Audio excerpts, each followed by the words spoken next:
These penguins are all heading to the open water to the right.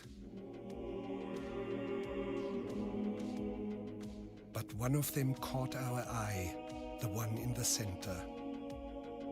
He would neither go towards the feeding grounds at the edge of the ice, nor return to the colony.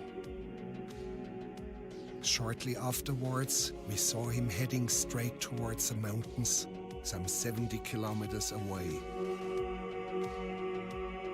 Dr. Ainley explained that even if he caught him and brought him back to the colony, he would immediately head right back for the mountains.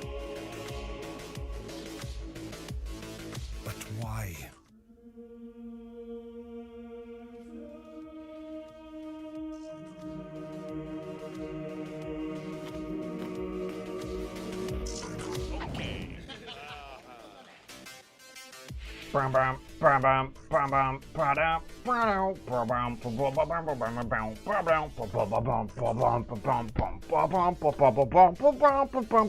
Hello and welcome to the Judero stream. My name is George and I love this game. I'm gonna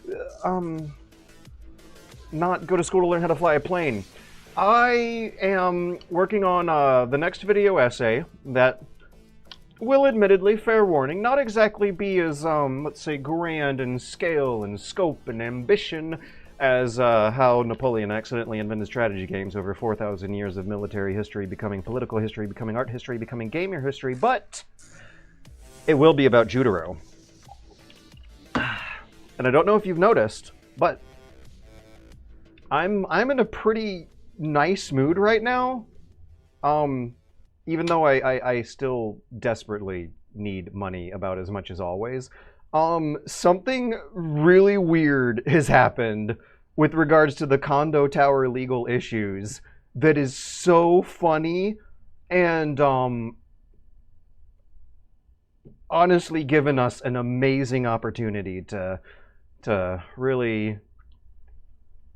They incriminated themselves. I'll just say that much. They incriminated themselves big time today in the most funniest, most hilarious way possible that I'm very much looking forward to proceeding on further. I don't know how many details I can or should get out here, but what I should do is turn on the volume of Judero. It's a good cheer. Nice little jingle. Donations will be appreciated. But after news of this gets out, it might not be that hard to just do another GoFundMe. It's really funny what happened. If you guys see another City Hall comment reel at the beginning of the next stream, we got a damn good one planned. Woo! But in the meantime, that's beyond the issue of Judero and more about just like explaining what kind of mood I'm in. I'm still in a lot of shit, but I had such a wild, crazy day, and I've also been going through Homer again.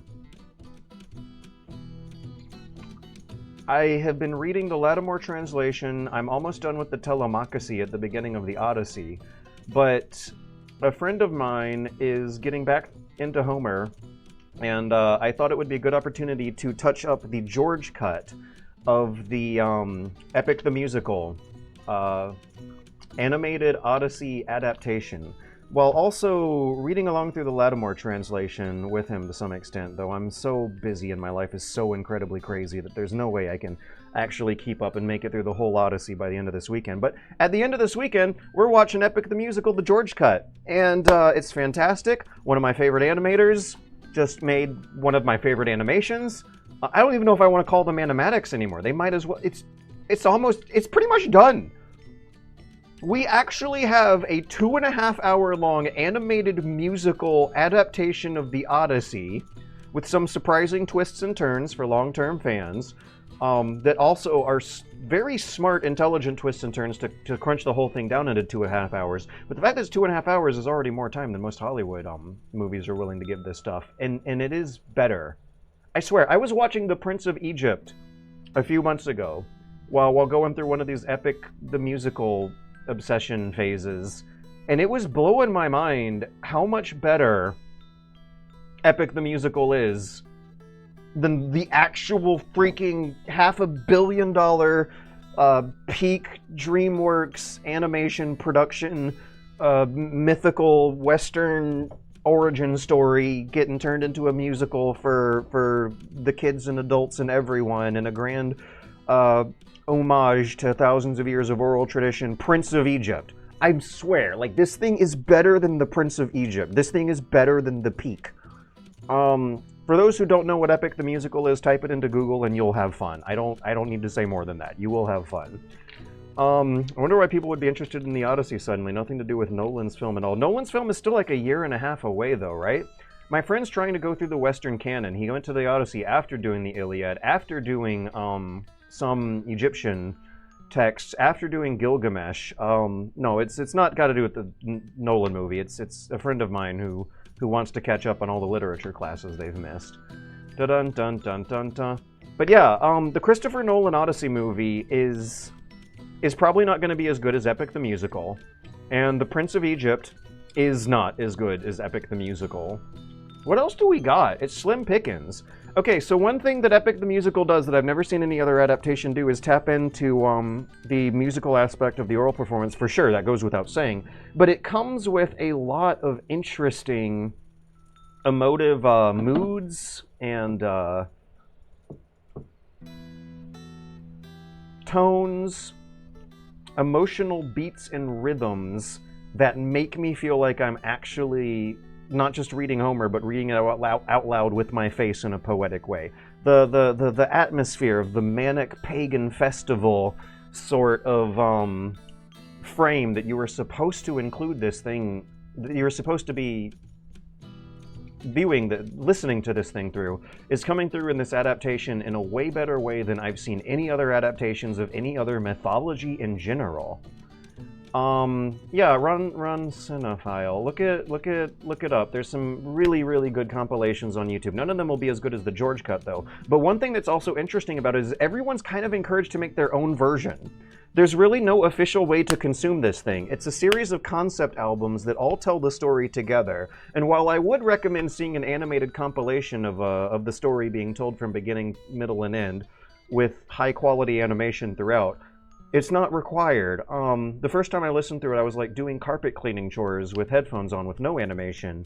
And every compilation of these fan animations is slightly different, which kind of reflects how back in ancient history, every time you heard an oral performance from a bard, it was slightly different all at the same time.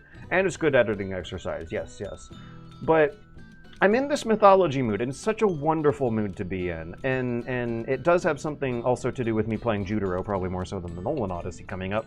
I loved Judero so much last year, especially when I was taking breaks to read the source material of the mythology in the game, with the wonderful music strumming along in the background with some nice ambient scenery on the screen, that it created a very powerful emotional experience in association with this game. The writing is so good that it's worth it. The little graphical tricks they all do to bring their stop motion stuff to life is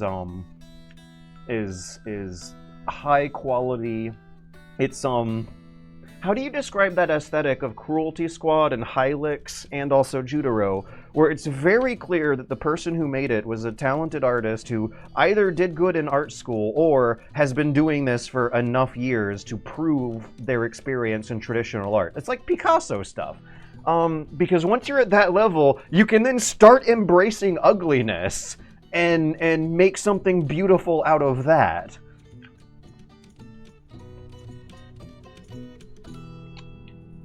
And in that respect, in several respects, Judero is a remarkably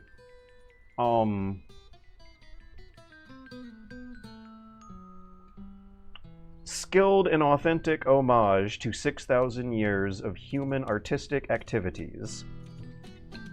Let's overwrite file 2 for this run.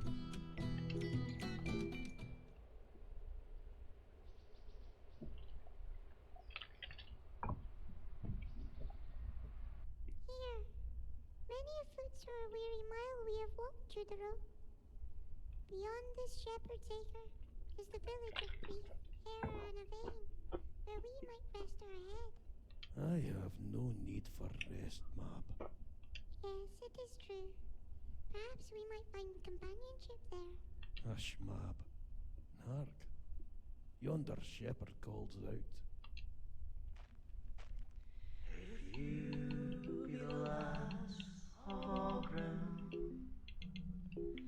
There we go, that's better.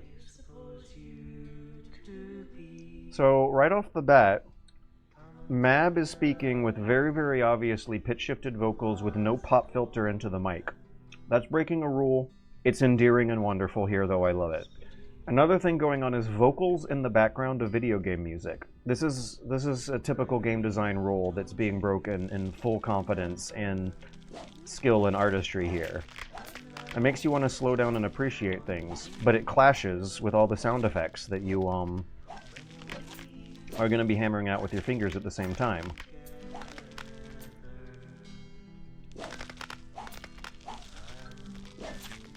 This is something that usually doesn't work, and the only reason why it does work in this case is because the song is just so beautiful.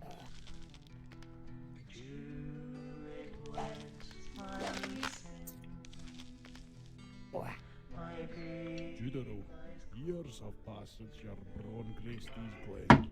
My brawn! Too soon. Wait, can I do it? My brawn! Judero Brawn. bothers my flock. A hideous beast, plump with wicked. Plump with wickedness. Away from me, Judero. Is that something you can do? Aye, that I can do. Here, a good deed, Judero. A good deed. So, notice that the shepherd said shoo it away. He did not say kill it, defeat it, drive it off. I mean, I guess he kind of said drive it off. He did not say kill it or defeat it, which in video game language absolutely positively is a euphemism for kill. It's gonna happen though, and we're gonna have a discussion about video game combat in a minute.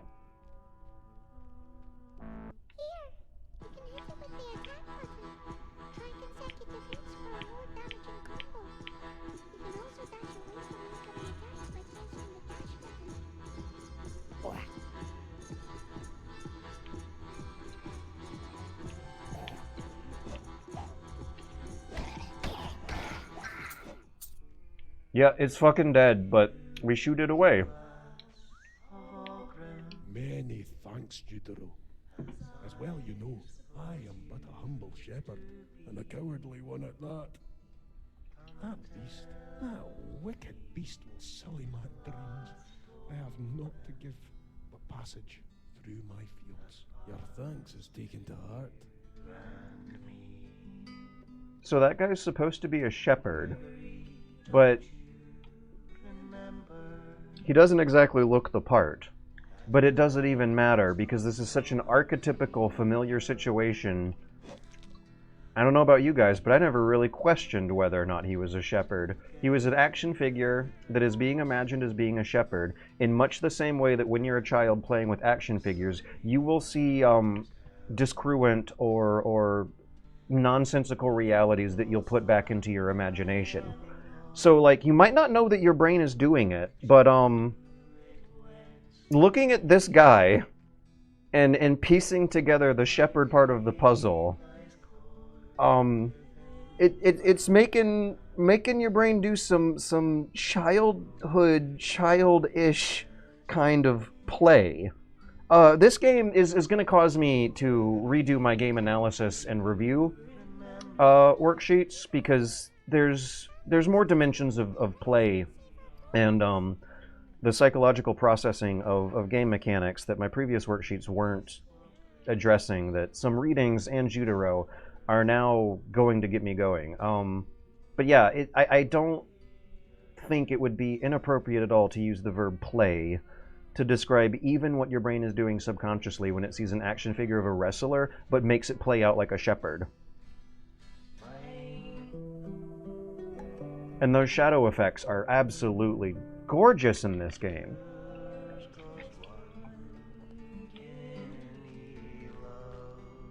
Let's wait for the music to finish.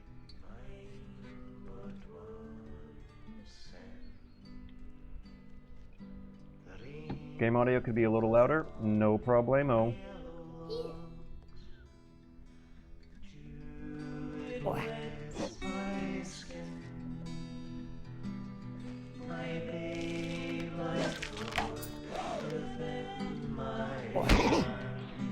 Yeah, the button prompts. That's a glitch on my end. This is happening in a lot of games I play, and I don't exactly know what's doing it. Metal Gear Solid was doing the same thing. It's not a Judero thing, it's a Judero thing.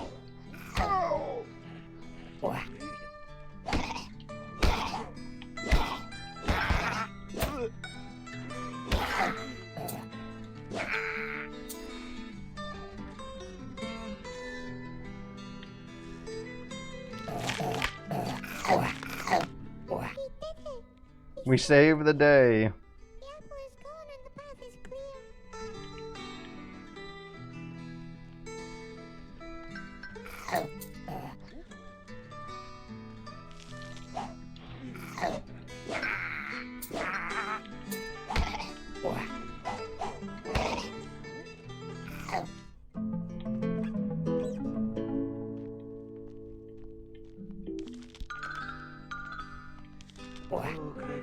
Do you know what's causing that issue? I still haven't really, looked that deeply into it, because honestly it's pretty tolerable. I can live with it. If anything, there's, it's kind of nice being able to confirm that your controller's working immediately. Yeah, I can tolerate it. I'm gonna wait for the music to finish.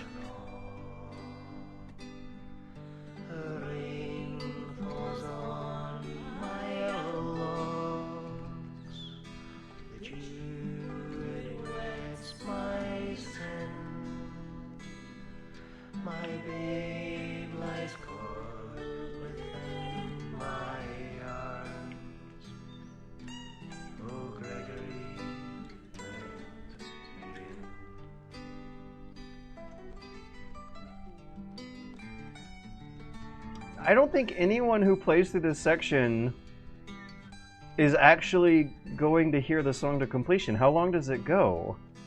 You gotta respect that. Like,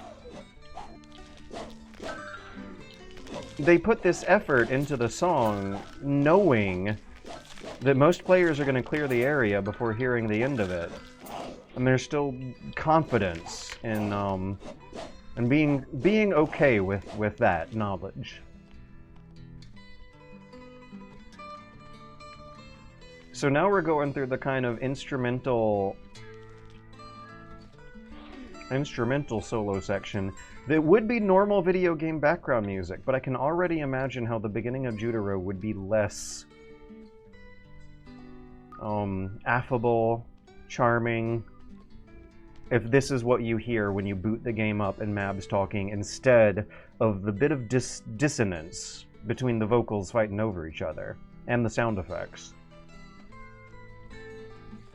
I'm hearing that they could have used this is now traditional video game music. They could have started the song here, but they consciously chose not to. For some reason. I shouldn't actually say that. They could have unconsciously, subconsciously. There we go.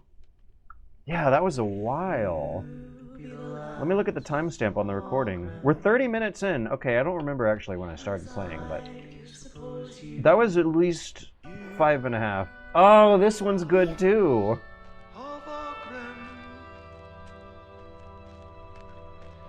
Here is where we part.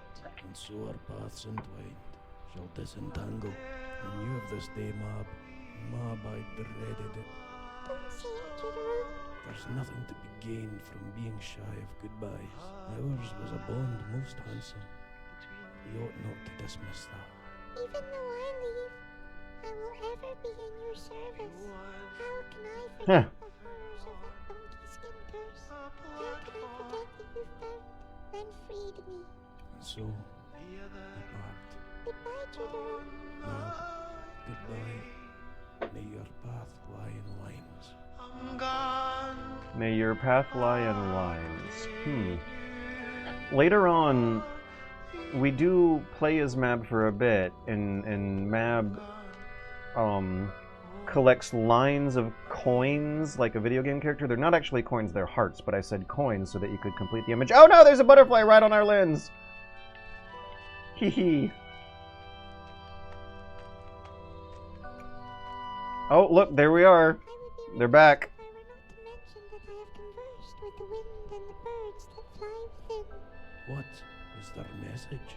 They have spake that the old ways are returning. Is there reason for concern? There is not. Mom? Judero, my heart bleeds for how much I shall miss you. And I you, Mab. Mother was a tailor. I want to say something about this scene and how much sense it makes, even though you don't know what's going on. It's like archetypical storytelling.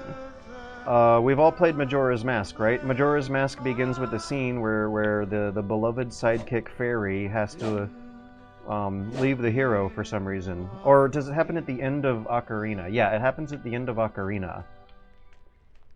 And of course there's heavy Zelda influence going on here, but without actually knowing the stuff they're talking about, if you grew up with those games and have the backstory, it's like you immediately know the mood you should be in. I don't need to know the details of the donkey skin curse and how Judero saved Mab and what sort of adventures he's evidently already gone on. Because,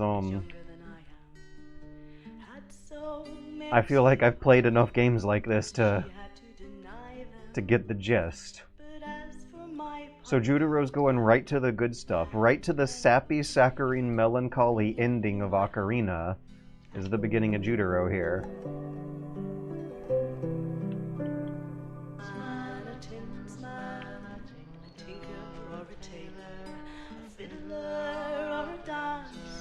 There was a snake and it was not a threat, it just goes away. I don't even know if I want to slap it. I love this dog. Noble and loving. I have a sister Sarah, who's ugly and misshapen. Before she was 16, she was taken. Before 80, a son and a daughter, here am I.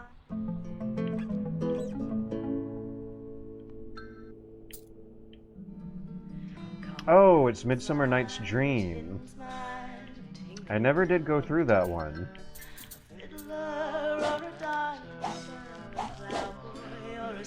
Also, hello, welcome, Jack. I hope I don't embarrass or pressure you in any way, or frustrate you in any way.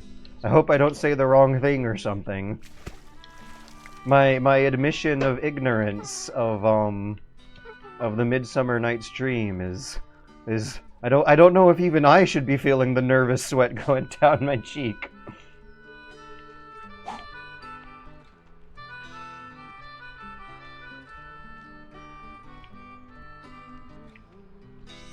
Let's see, I think that first house is Nomi. Is the second house the bestiary house? Yeah. The bestiary is this one, and then you'll have had your D.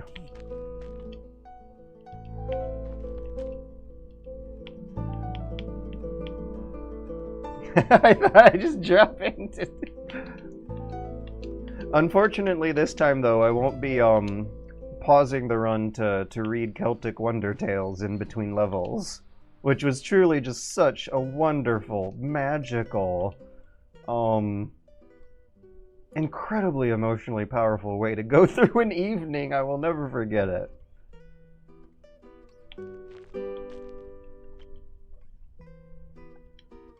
This is important researcher. This is not to be trifled with. Knife.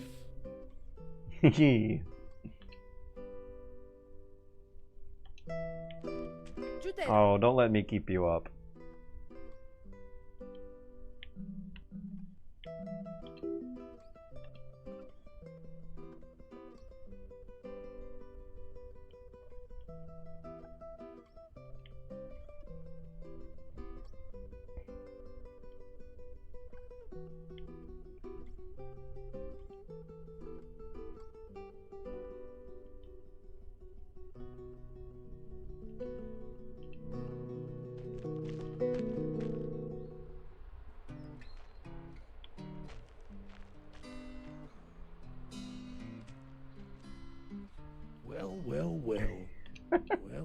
devil.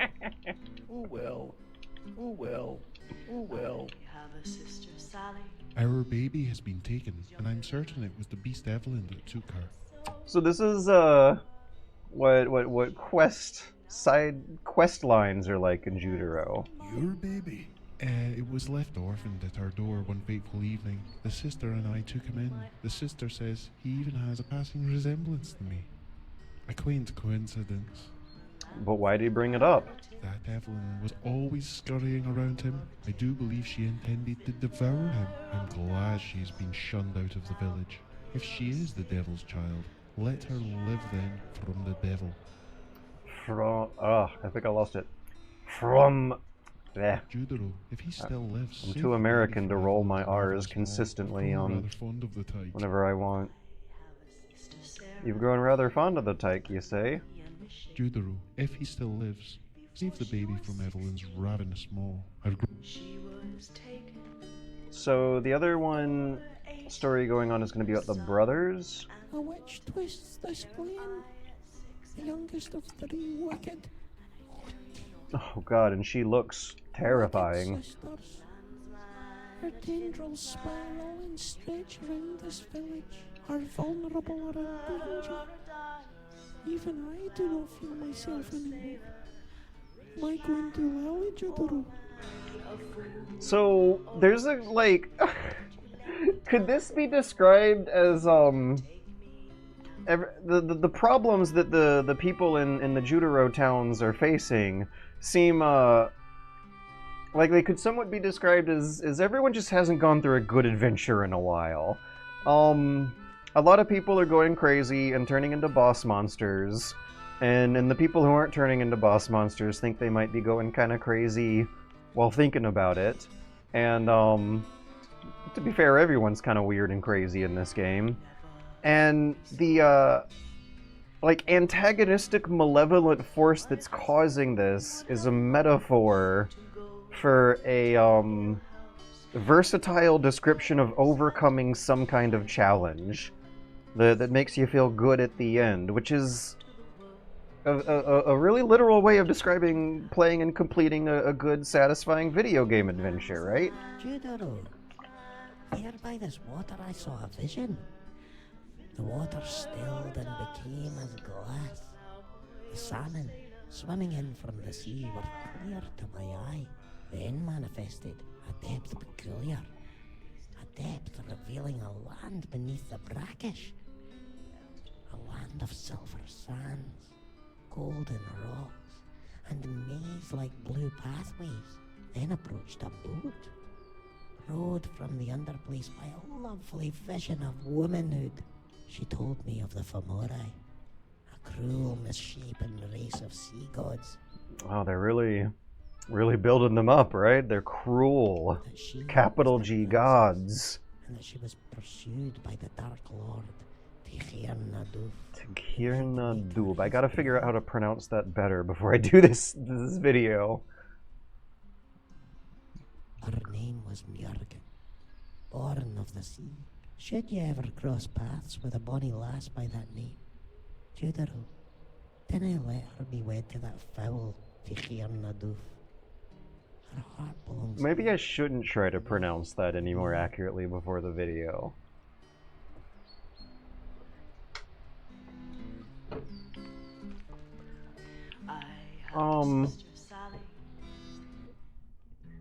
So I'm wondering how appropriate it is to ask or bring up. If Jack is around here, one thing I didn't get around to the interview that I might have wanted to save for a follow-up, but I also have to get this video out by the end of the month to get my bills paid, and I don't know if I have time for the follow-up. But I wanted to ask questions about combat in video games and the texture metaphor. I was overthinking this when playing Death Stranding last night, but there were some, yeah, okay, let's see if I can hammer this one out as elegantly as I did when we were actually talking face to face.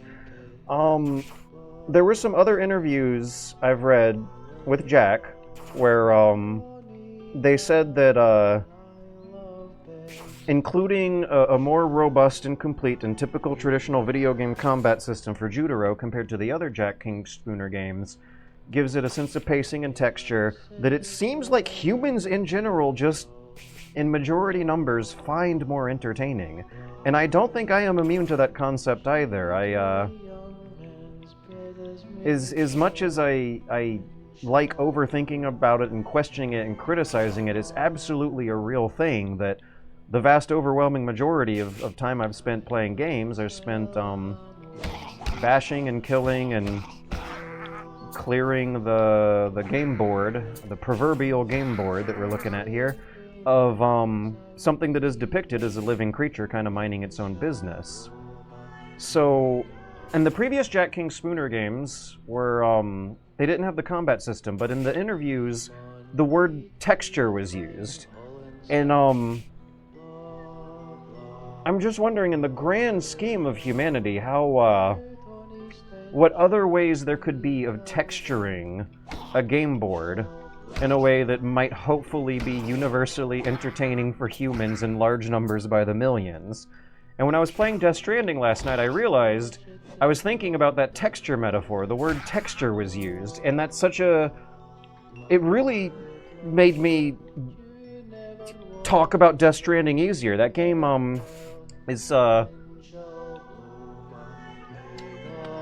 super duper lightweight on combat, and the closest thing you have to a second-by-second obstacle of overcoming a thing in your way that's blocking your progress is a terrain feature. It's a rock, a river, cliffs, rough terrain, jagged, sharp little rocks on the ground that you have to navigate in ways that I find satisfying in a tactile sense. And that's thoughts and feelings of texturing were hitting me really, really hard when thinking of that metaphor, because a texture is something that you feel with your fingers. When you play video games and there's combat involved, it's mostly the stuff that your fingers are doing. And when you're not doing combat in games, a lot of time, like, you're thinking, or even, okay, when you're not doing in combat in games and you're talking to people and reading dialogues, your brain's kind of busy verbalizing things. But when I am doing combat in video games and kind of slapping monsters, it gets me all meditative and reflective. The mental dialogue is not having to focus too much on the fairly simplistic combat going on here. It's instead trying to remember the dialogue that was happening 5 minutes earlier. And that's pacing, that's texturing, right? But is there some way we can do this without killing creatures? I guess that's the question. I guess that's ultimately the question. 'Cause... And I'm hoping I'm not stepping on any toes or offending anyone here, but it did strike me in some of the interviews as if the thought of putting a combat system in a Jack King Spooner game where there was none before,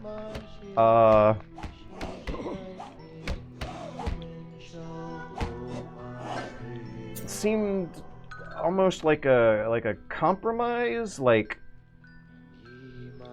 the games have always had a fairly limited or limiting appeal, and that by making a more traditional Zelda game with more traditional game combat, we're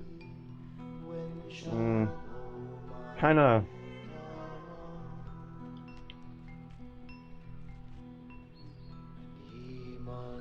biting the bullet, as it were. It took a long time for me to get that out, but yeah, it kind of felt like putting combat in might have involved some struggles of thinking that you were biting the bullet.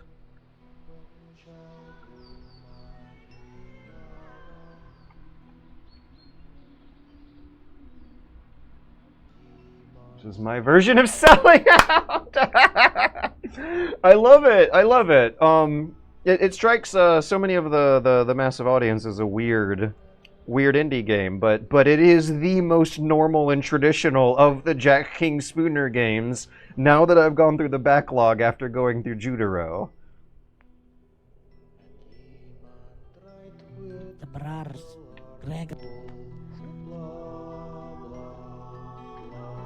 Oh, and this right here, the castle scene here with the paper cutout trees. was triggering memories of playing Ocarina of Time that butterflied into making little paper cardboard cutouts of the swords and the shields and bopping my boyfriends. Wait, that didn't... Bopping my friends who were boys in our boy play, because boys cutting out paper swords and bopping each other with it doesn't exactly sound like... It sounds like a very traditionally gendered male activity. That's all I meant by that. But there's memories that this aesthetic triggers that were buried deep into my subconscious for 20 years. I would have forgotten about that little day of play we had with the cardboard cutout Zelda swords and shields. If I hadn't have played Judero, I might have forgotten that memory.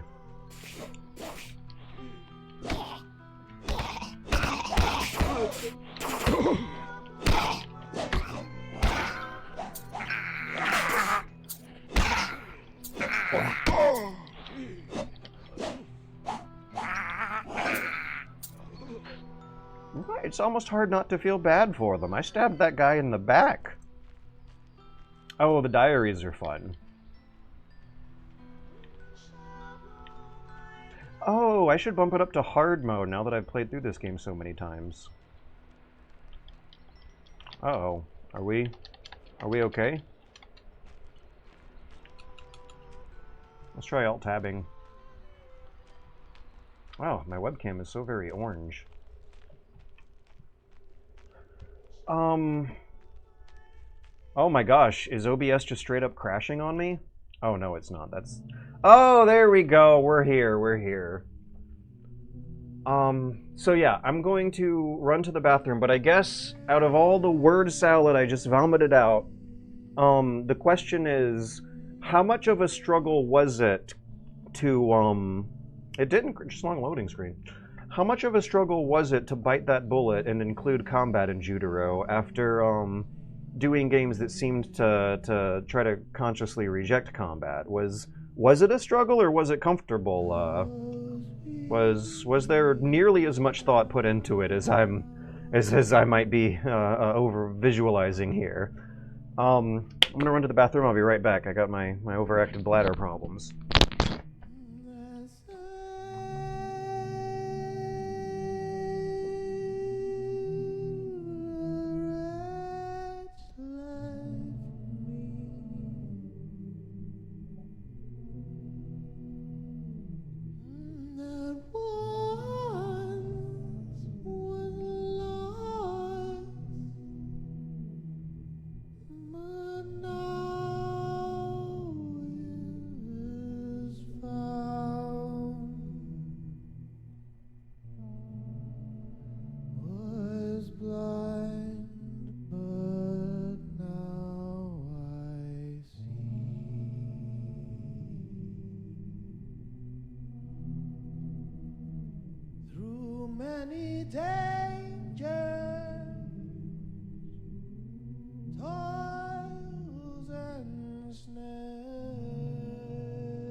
This grace that brought me.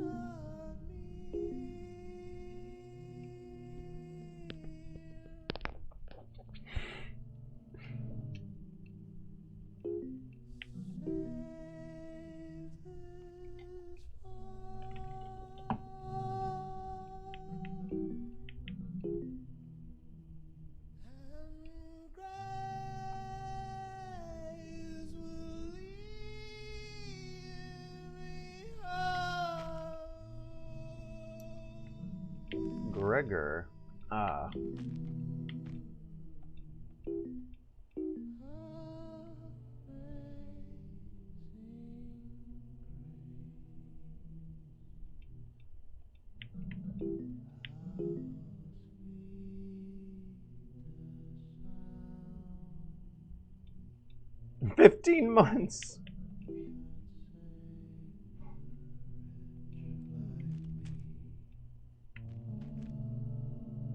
And that's a painting of the boss ahead.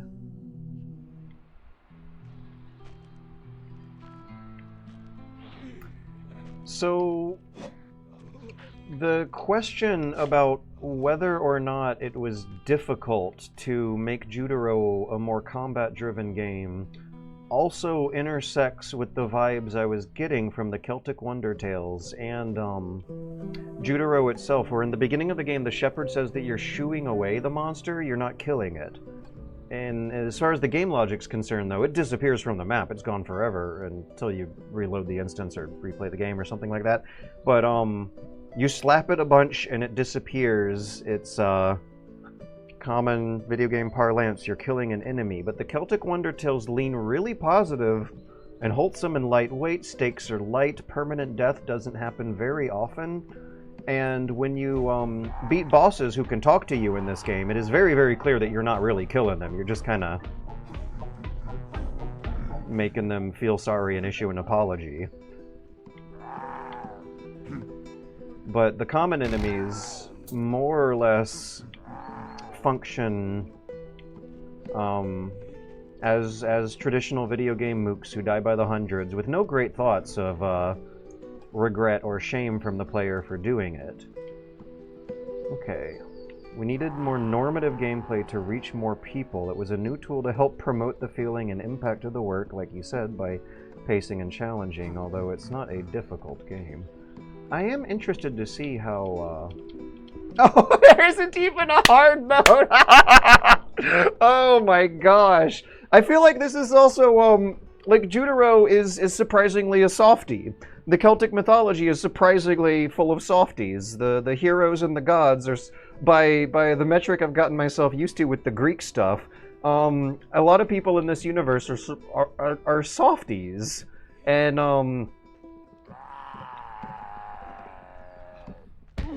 oof. And we'll see that in a couple minutes when I beat the first tough boss, which I do recall killed me a few times when I was playing through, but when you beat them, there's always some amusing dialogue about how they just they're just gonna stop doing bad things and go away for a while. Oh, I shouldn't have killed that guy. I regret it. I feel shameful for killing a bad guy in a video game because I could have used him to solve the puzzle. Oh, wait, I killed both of them when I could have gotten away with just killing one. And I got sad about killing the wrong one because I thought it would, There we go, this is the one I wanted to possess for the puzzle.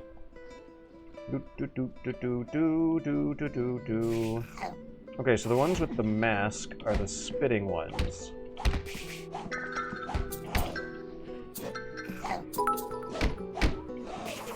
Thank you very much for that.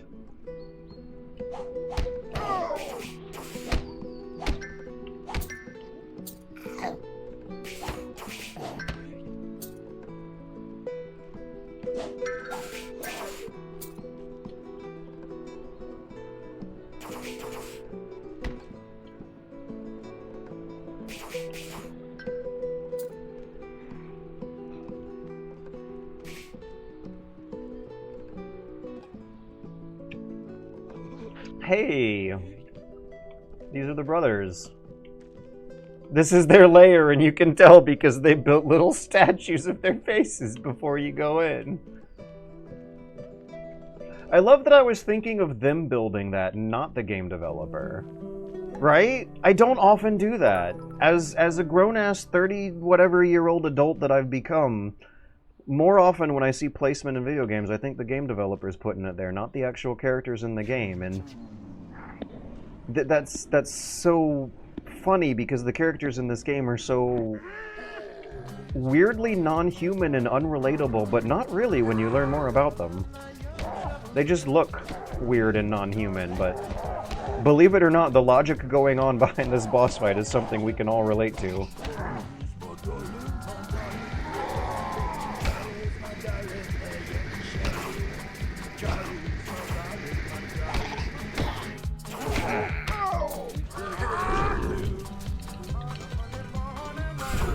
I'm still cracking up about how there isn't actually a hard mode, it's just normal. It's easy and easier. I maybe should have bought the stone throw projectile. But I've played this so many times, I think I got the pattern the pattern down. Oh, and the little minions give you health too.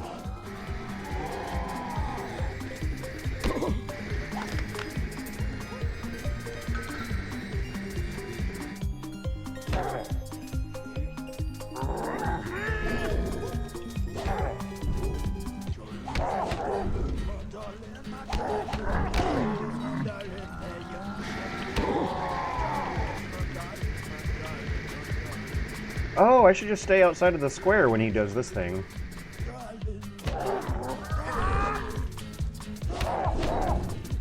Going for the third hit has screwed me up a few times. There we go. Okay, so check this out. A yield. We yield. This moment marks our besting. We have spited the village below for too long. They may begrudge us, but we made this war of ours.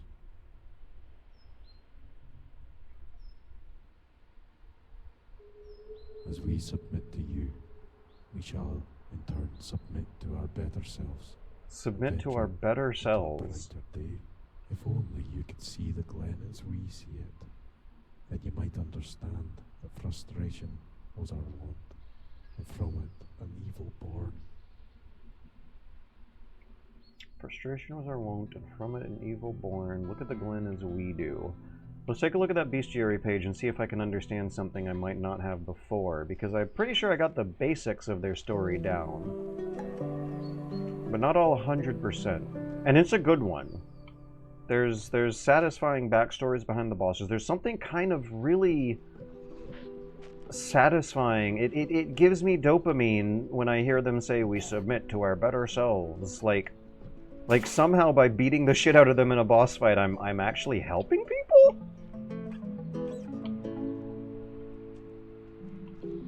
I wonder if that bestiary is for the Gregor brothers or something else. I guess I won't know until I get to town. Boop-a doop-a doopy doopy doopy doop doo. Doopy doopy doop doo.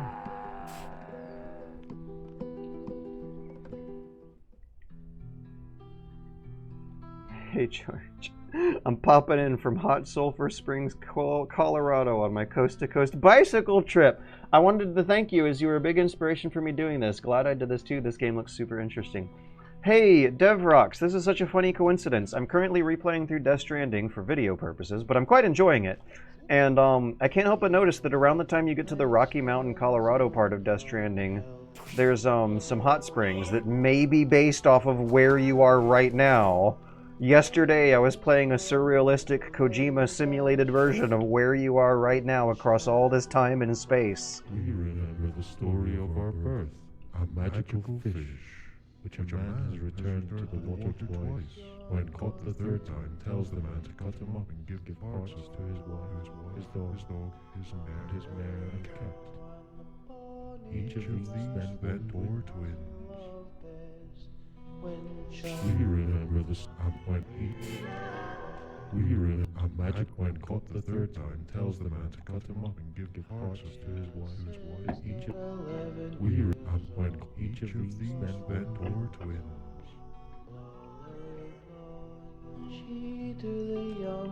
So, I'm guessing that these two brothers who loved each other very much and were sticking through each other through thick and thin have either some kind of familial disagreement with the mother, or oh no, the mother died, that's right.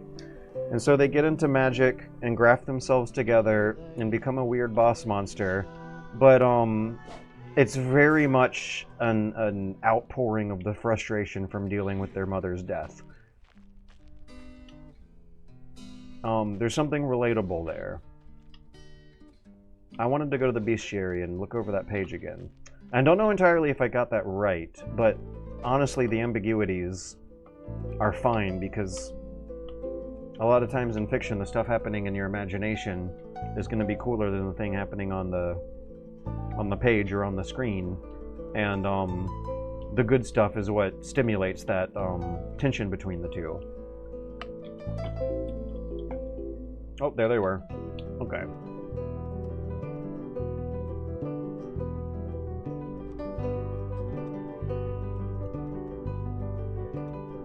Yeah, wow. I'm reading and there's no vocals in the music, but when I'm playing, there's going to be vocals in the music. Okay, having my voice read this with vocals in the back might be more dissonant than that might be why the music was the way it was.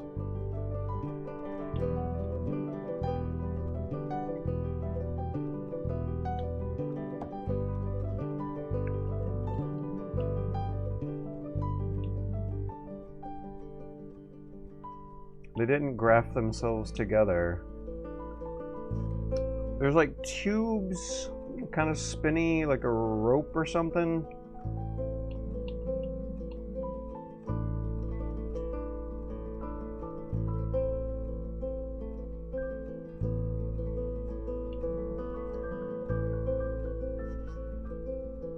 Oh my god, that's guts! Those are pig guts! Hang on, let me take another look at those guys. I knew I'd figure something out I hadn't figured out before. Are they just hugging each other super tight and they're covered in so many guts that I thought it was like graft magic or something?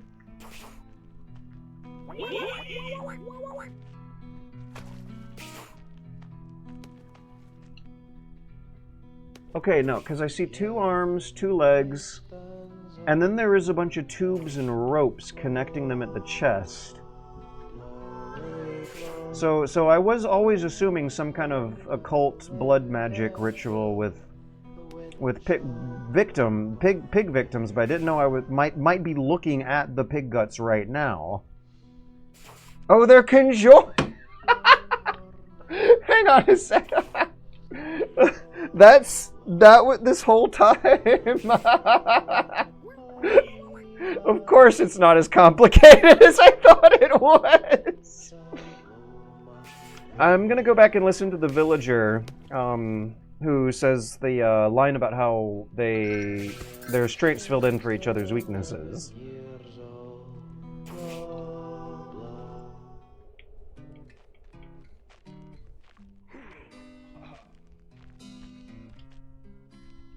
Was it this guy? I think it was this guy. Yeah. Twin brothers. Twin brothers. Gregor was a sensitive, Calvin is blunt. Yeah, I think the term twin brothers had me not really consider that as a possibility. It works. I mean, it's not technically wrong, but solve the others, that was until their mother died. At the funeral, Gregor changed. A resentment grew in him, frustrated Calvin. Fear became. I had to leave the village. They were prone to outbursts. Now I'm visualizing this as they're conjoined, and it's so much more tragic.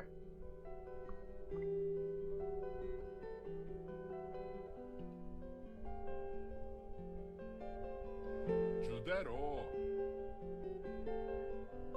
Yeah, okay, this is how I came to that conclusion earlier. Twin brothers, unholy deal to find peace, clear frustrations with life and existence after the death of their mother.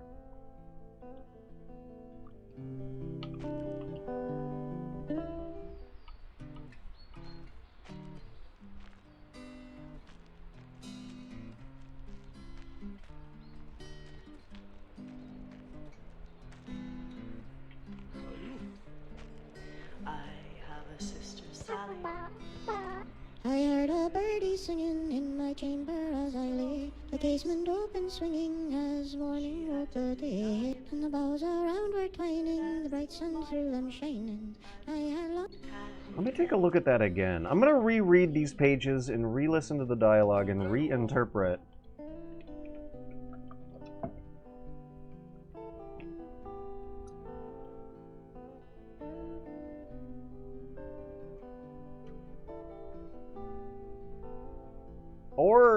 Or maybe not. I'm perfectly satisfied with my current level of understanding of the satisfying tragic boss backstory dynamics going on here. Let's move on to the next one. Let's do Evelyn.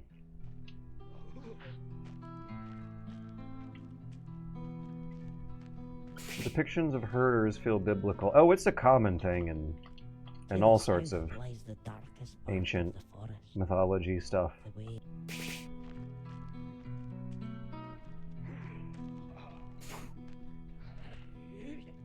The elfin night stands on yon hill. Blow, blow, Hmm. blow, blowing Hmm. hailstorm loud and shrill. The wind shall blow my way. Is there a hidden path through the trees? If I had yon horn in my kiss. Oh, maybe I get it from up top?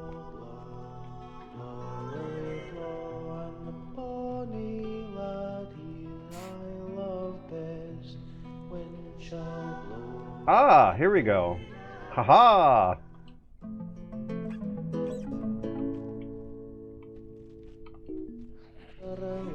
Hey Ashenko, we're playing Judero. This is one of my favorite games from last year. This game helped... Okay, so I think what I need to do is bite off a chunk, or slap off a chunk of this guy, and take the chunk over to the minigame fairy circle. Oh, I have to start at the head, not the tail, okay. Alright.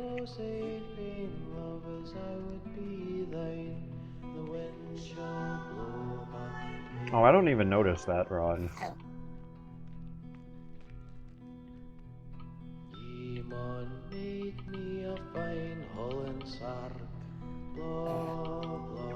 My focal point is far away from that corner. Okay, these are cute. These are cute. These mini games are real cute.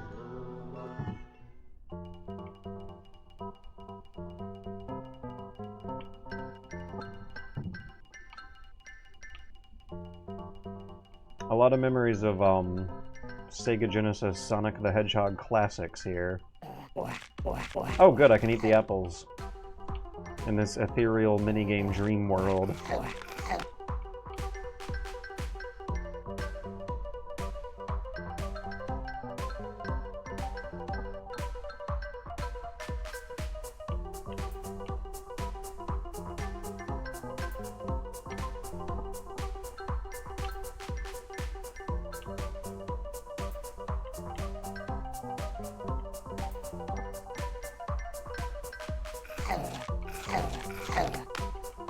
Are the apple squares safe?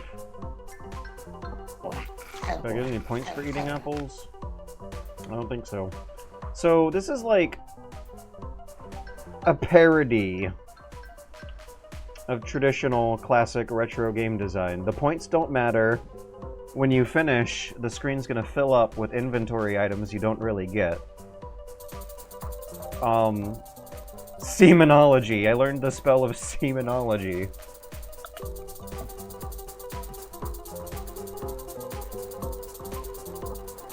Shoes off in the house, please. Curse horde stench. And even though the points don't matter, they're satisfying. It's that texture pacing thing. I want to seek those out because of some reptile brain intrinsic pleasure. Is it actually, or is it just serving the meditative downtime where you're interpreting all the weirdness in the poetry? It's fun, yeah, what a minigame should be. Yeah.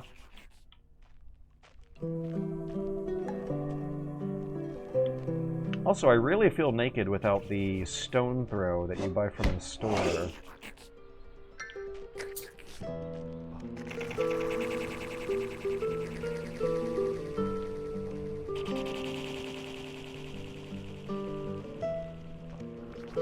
Wee beasties.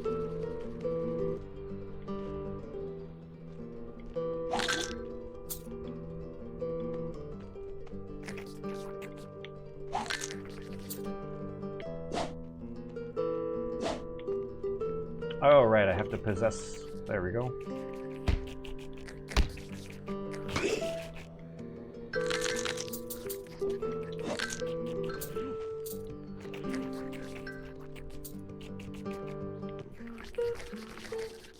I wonder if those stones mean something.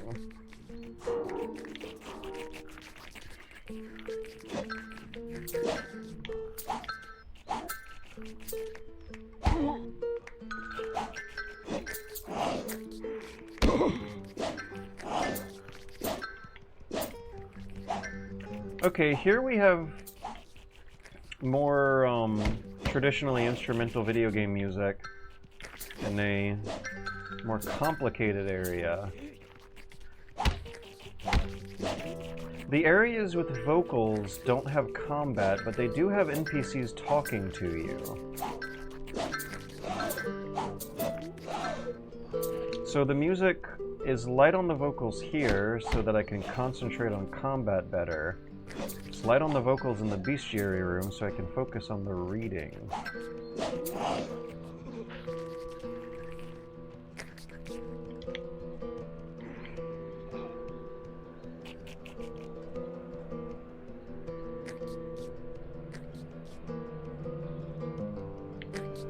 Wrong way.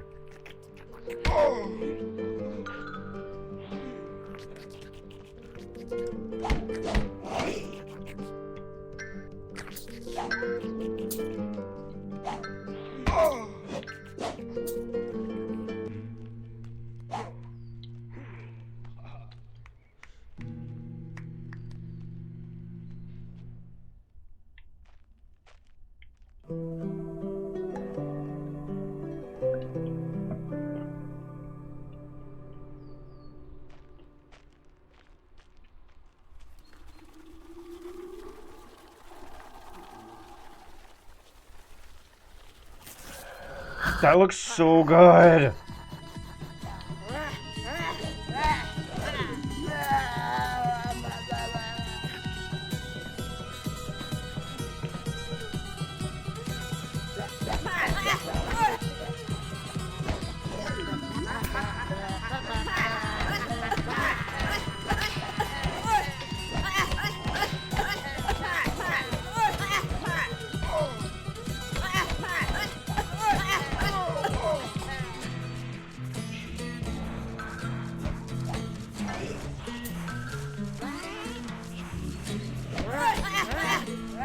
Oh yeah, is that another thing? Like a mechanic that recontextualizes enemy to tool is always a fun one. Could that also like fold into how it seems like Judero wants you thinking about you shooing away these animals instead of killing them?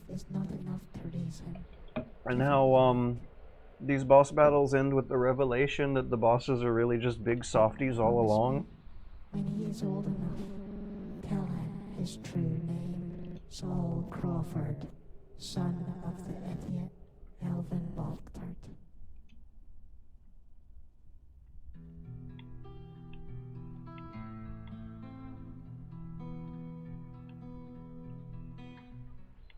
Oh my god, yes!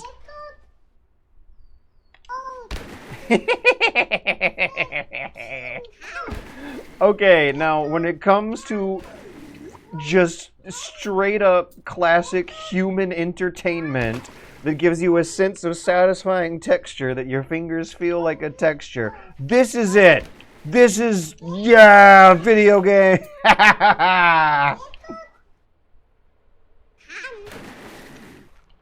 This is so funny, and the like build up and payoff makes it so much funnier. On top of the fact that it just feels good to play. Now this is entertainment and texturing.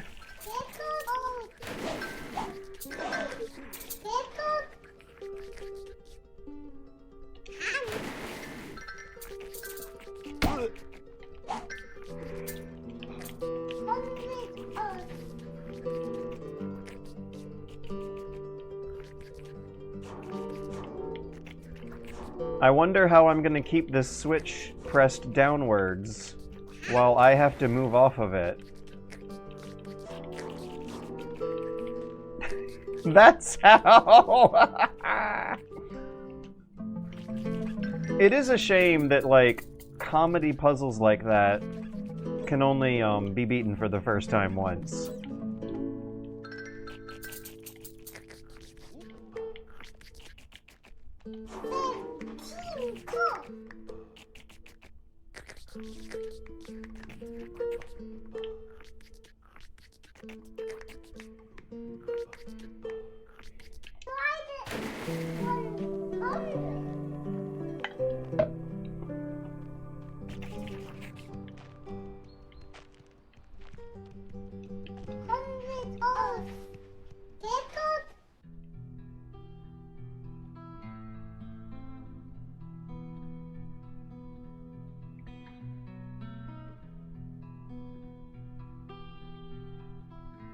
Oh, a Shinko. I played a comedy game in the style of medieval paintings. What was it called? It was Death of the Repro. Oh, never mind. Someone already gotcha. Yeah, Death of the Reprobate.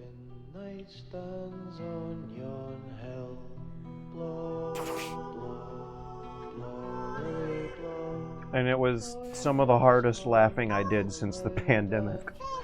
Okay, so when you walk up to the edge of a screen and go through a doorway, it makes the throwing the baby away noise because the same button to throw the baby away is the same button you have to press to go through the door. Like even transitioning from one set to another has Judero, you've saved some unintentional maybe, but really good comedy. Like I don't know if the developer really could be arsed to put in a flag in the programming language or however this thing is running behind the scenes to ensure that you don't throw the baby away when also opening a door. But no, that's fine. It's better this way. Thank you, Judero. My beautiful bouncing boy. Tells me she birthed the boy. I didn't know she could speak. Oh But my he knows a God. father. Sin is his father. Sin is his father. But by grace we shall be redeemed. So there's also something really interesting going on there too. And it's something that almost is like better off left understood than maybe actually trying to think out loud. Because whatever story those two have has got to be way more complicated than what we're seeing. But it does seem vaguely clear enough whatever's going on is comprehensible to satisfaction.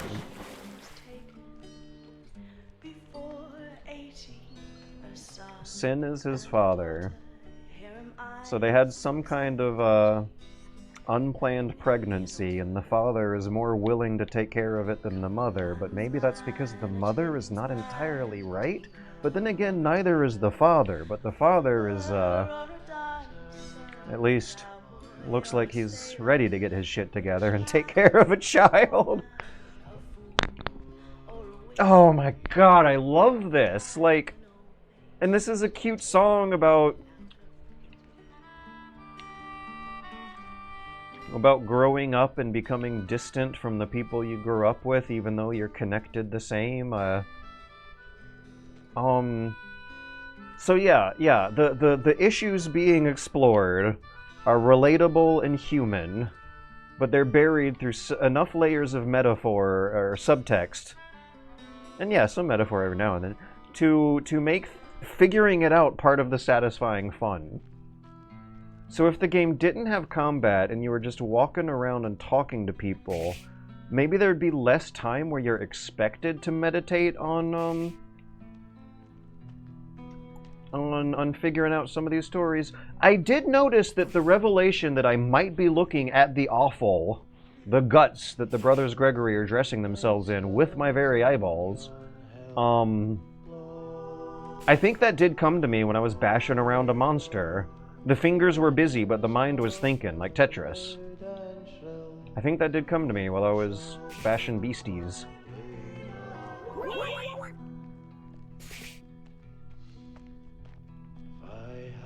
Yon horn my kist, blow, blow, blow away, blow, and the bonny laddie I love best, wind shall blow my moon. Oh yeah, okay, get ready for metaphor, actually. We're about to get it laid on thick, and then we're gonna be told explicitly in extremely literal terms what the metaphor is. And even here, I was overlooking something that is now retroactively obvious.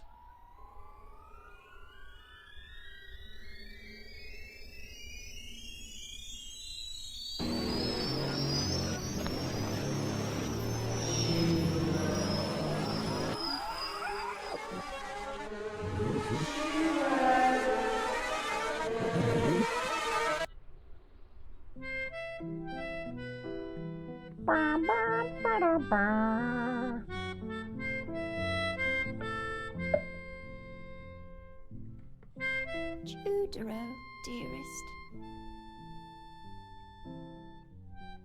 Bessie, they're spreading tall tales about you in the village. Oh, they are? Ah, I wish I hit them up this time. Oh, and well they might. It bothers me not. It bothers me. Come, lay ye down, love. Enmity falleth across this land, but we can find peace here. Enmity. Smell you're doing, Bessie, these growing frictions. Heavens, no! I pick herbs with fairies and bless the seasons. I have no ill intent. Then what is causing this unrest?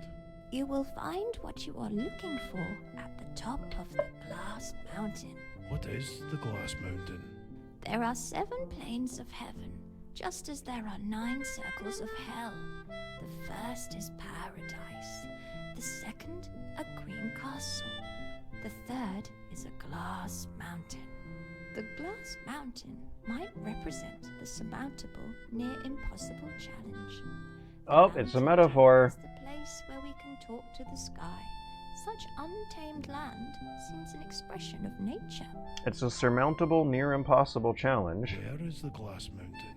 But it is surmountable. Over the sea, past the kingdom of want, the king of beasts guards a passage to an astral plane that walks alongside ours. Okay, so the kingdom of want is kind of sort of the sea. It's a part of the game where you're sailing around. The king of beasts is a big dragon, and you like hatch it from an egg and possess a little bug to go down its throat. A passage to an astral plane that walks alongside ours. So you're going to like a heavenly realm. Fairyland, right. Which I think was also added as a Kickstarter bonus. Guards a passage to an astral plane that walks alongside What will ours. I find at the top of the glass mountain? I don't know, Judero. What will you? Conclusion. You beat the game. You beat the game when you beat the mountain. What are you talking about, Judero? It's just the end. You will have overcome your surmountable challenge. Is this a Witcher game? A Shinko Zero. It is surprisingly close to a Witcher game. There are some similarities in spirit with regards to having fun with the myths and the fairy tales and being kind of sardonic about it. I miss Mob. Oh, me too. Oh, wait, I should, yeah, I should lead this thing over this away. Because I know how to get some secrets. Boom, boom, boom, boom, boom. This is so relaxing and soothing and heartwarming to play. I'm going through some shit, and I already feel better. It's cute. It's so cute. We need more cuteness in the world. We need more cuteness in our games. By the way, did you guys know about that cool secret area I just showed everyone? I was wondering how to get this chest the last time I streamed the game, but since then I sure have figured it out. Oh yeah, what is this? I remember being kind of intrigued and puzzled. Oh yeah, this is the boss tower.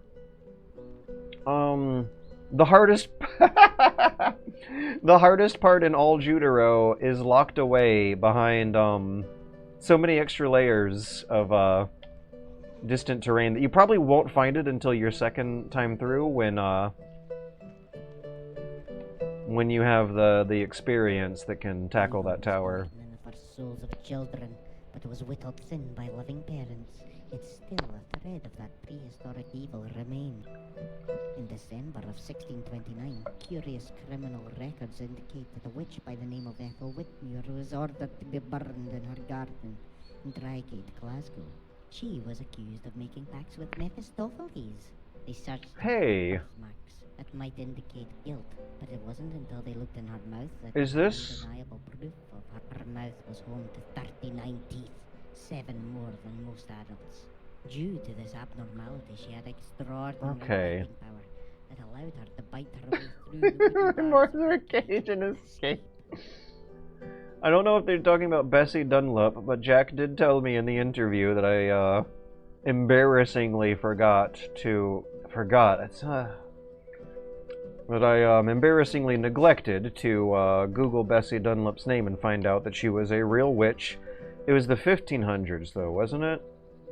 Or was it? Yeah, I think it was the 1500s when she was put on trial and executed. But there's references to real witch trials at several places in the game, and Bessie Dunlop is one of them. And we just got hit with another. The Baxter twins of Birchington-on-Sea were an evil pair. Wait, is this have something to do with the Connor brothers? They were heralded as the wisest healers in Kent. Oh, this might be more real-life witchcraft stuff. Millions of seashells decorated the underground passages. But if they're boys, I guess it's sorcery. 1642, the twins were sentenced to be hung, drawn and quartered for the murder and mutilation of 16 pubescent teenagers who they had enticed into their grotto. When their arrest was enforced, they were found eating the children's innards and wearing their victims' stretched skins. Wait, is this a real-life case that the brothers might have been based off of? What with this motif of dressing up in awful? They were found eating the child, wearing the... Jesus criminy. Horace Mandelson, the then Lord of Maidenhead, documented the healing of his wife at the hands of a witch in 1643. So this guy's just like witch trial trivia man. He writes, quote, "Her hands seemed to pass through the hips and disappear into the floor upon which my beloved lay. I imagined the healing cave surrounded us, and then even fancied the sound of waves and the feeling of sand beneath my boot. As if from a slumber I woke to see the witch's long fingers gliding across the delicate skin of my howling consort. We three began a laugh of bellowing mirth and engaged in acts demonic in nature. To this day I pray for my soul. The records of cruelty in this land seem endless." Okay, so one of them was just a weird lady with 39 teeth. The other one sounds like a legitimate actual act of cruelty where this guy was, what was it, like luring teenagers or children into a den and dressing in their bodies. But then the last one was just like, a horny lady snuck in my bed with my wife and we all just spontaneously decided to have a threesome. God pray for our souls. The records of cruelty.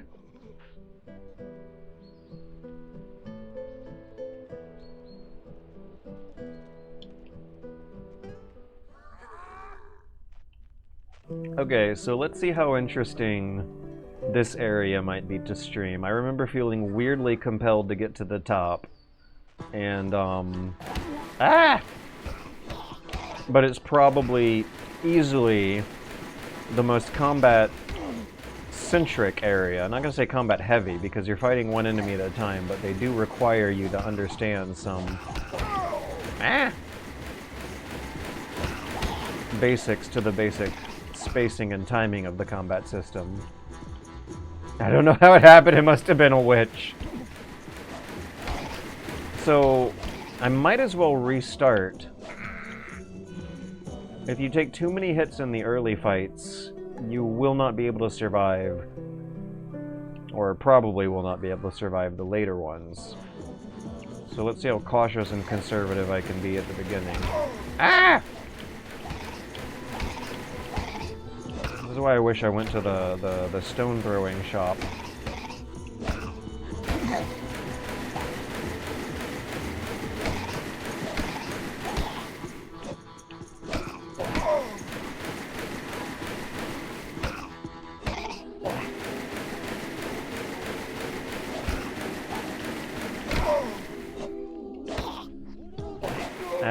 I don't know if I should be focusing on this boss tower for tonight.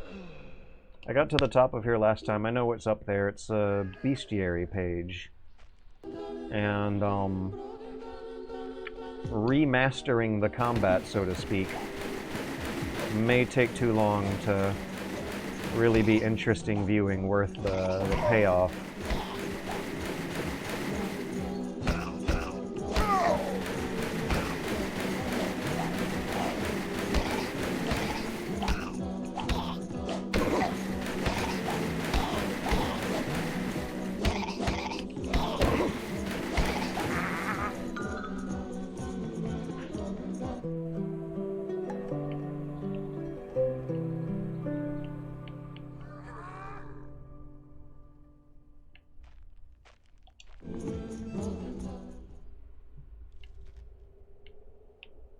Oh.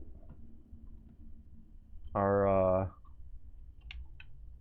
we facing another really long load time? Seems like it.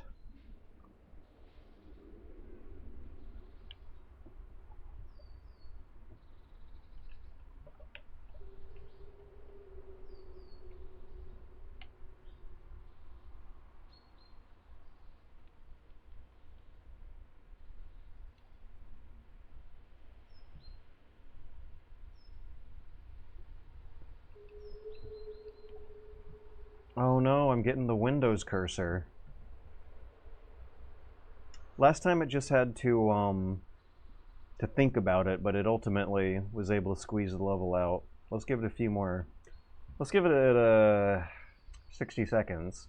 So what can I talk about for 60 seconds while giving Judero a chance to load the level?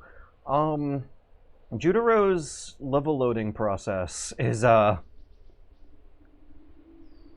sticky one. It doesn't like streaming. I've noticed this recurring thing. I think this is a streaming problem. Is it loading or crashing? Favorite childhood memory. So when I'm playing the game with no streaming software involved, the loading times are still a little long, and you see like layers of the level load in one layer at a time, starting with the raw, naked ground. But when I've been streaming this game, whether or not it's on OBS to Twitch or through Discord, some of those really long loading times will turn into crashes. And I think this can be mitigated by lowering texture resolution down to medium. Bum, bum, bum, bum. Alright, are we good? Do we got the game back?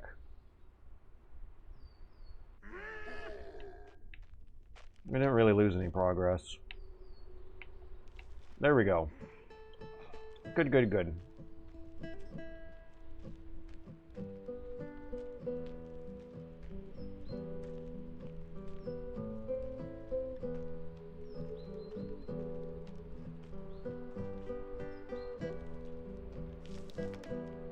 Okay, now I need fire to burn the branches with.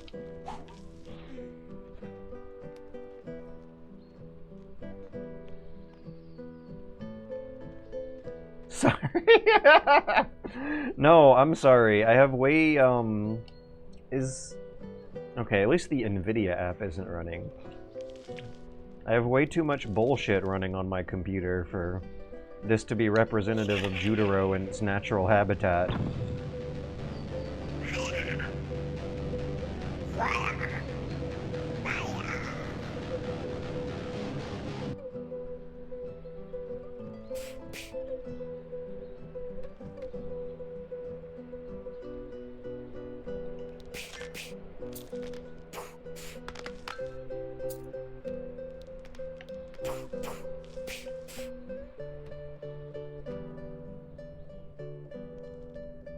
Am I gonna make it in time? I think I really just need to fire off one fireball in the general direction of the thorns. Okay. That should do it.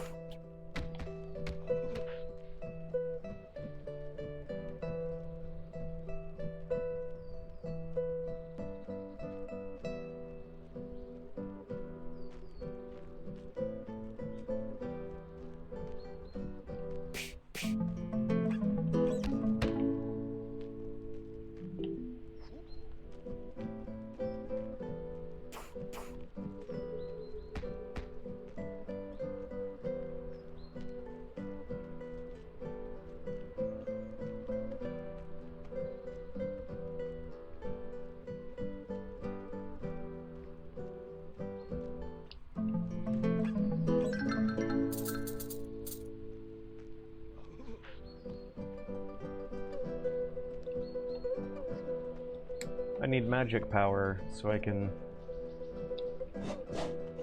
burn those bushes and see what they're hiding. I think that means I need to rest at a stone? Do I recall a stone being just down here to the south?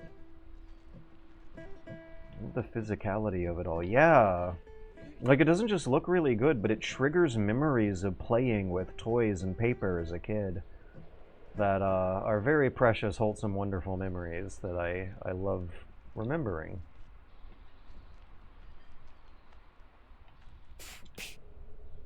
Also, the sound of the boulders in the distance. I was just about to talk about how peaceful and quiet everything is. Okay, oopsie whoopsie.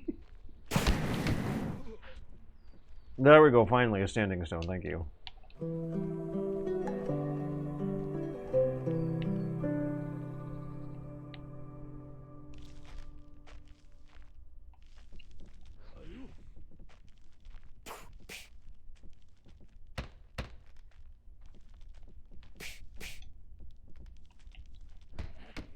It reminds me of the Scholastic Book Fair. It reminds me of the days when entertainment made out of paper could be very entertaining. It reminds me of being in school as a kid when there wasn't so much electronics around everywhere. It reminds me of back in the good old days when we all lived in paper world. Judero reminds me of the paper era. We have since moved on from the paper era into a terrifying different new era, but Judero is triggering memories of making toys out of cardboard paper and getting real excited about all the paper books and also paper-based toy products, because let's be honest, not everything they sold at the Scholastic Book Fair were really what you could call books. Reminds me of doodling and notebooks. Long-lost memories of an era of paper come back to life when I'm playing Judero. And I guess because the action figures are also going to be associated with those memories. Reminds me of print media. Is that what I was basically saying? The nostalgic days of print media. But, okay, not just print media, but also being thrilled by paper. Paper-based entertainment products. Okay, I know what's already going to happen when I open this chest, so be prepared.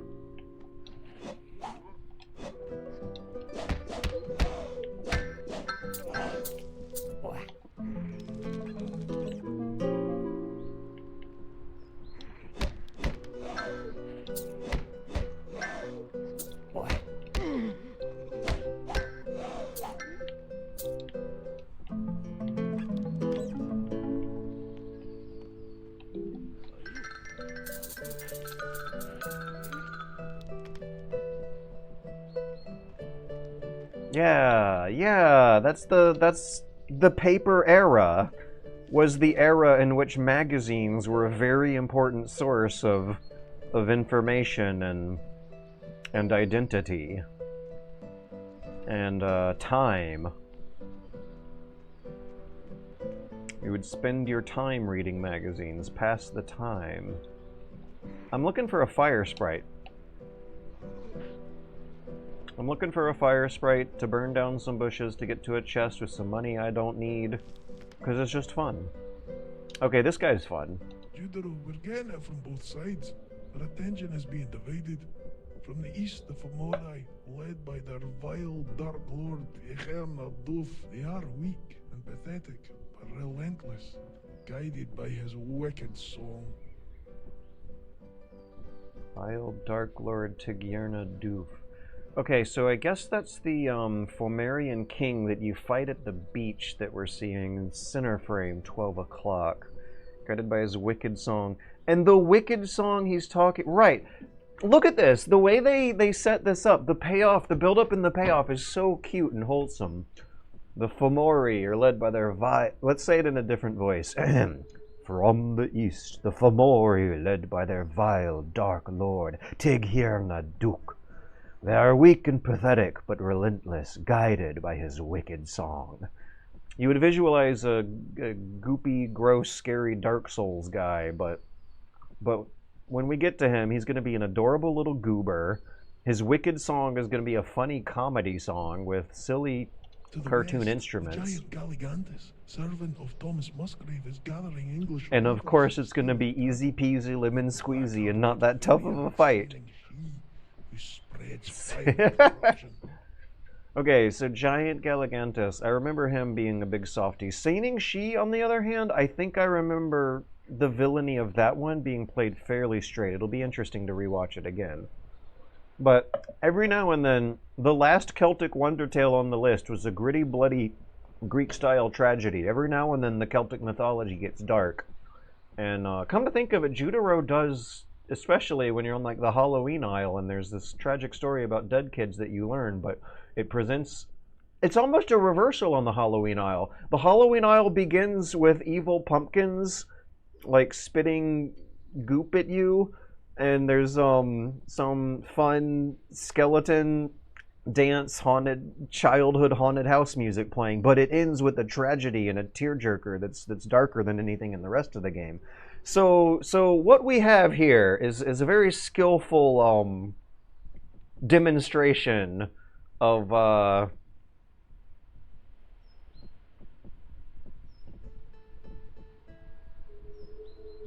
enjoyably messing with the player's expectations based on the artist's mastery of tone and setting and build-up and suspense. It's funny. You chuckle because it's a funny joke when you find out how much of a big softy some of these boss monsters are, to the point where then you go to the Halloween aisle and it's funny that it's a fun, kitschy skeleton dance until things get really dark and tragic, and that's when it hits you hard. It gets your guard down. Yeah, it knows how to slip your guard down. What's a better way? I'll find out a better way of saying it when I'm writing it in the script. Will you help us, Judero? Is that something you can do? Quell the disquiet caused by Galligantus and Saining She, so that we can focus on the Fomori. Should you defeat the Fomorian Lord, I will give you my boat, so that you may sail to the Kingdom of Want. I've opened the gate for you, so you can get down to the village. Okay, I'm still entirely unclear on what the Kingdom of Want is, but I kind of like being unclear on that one.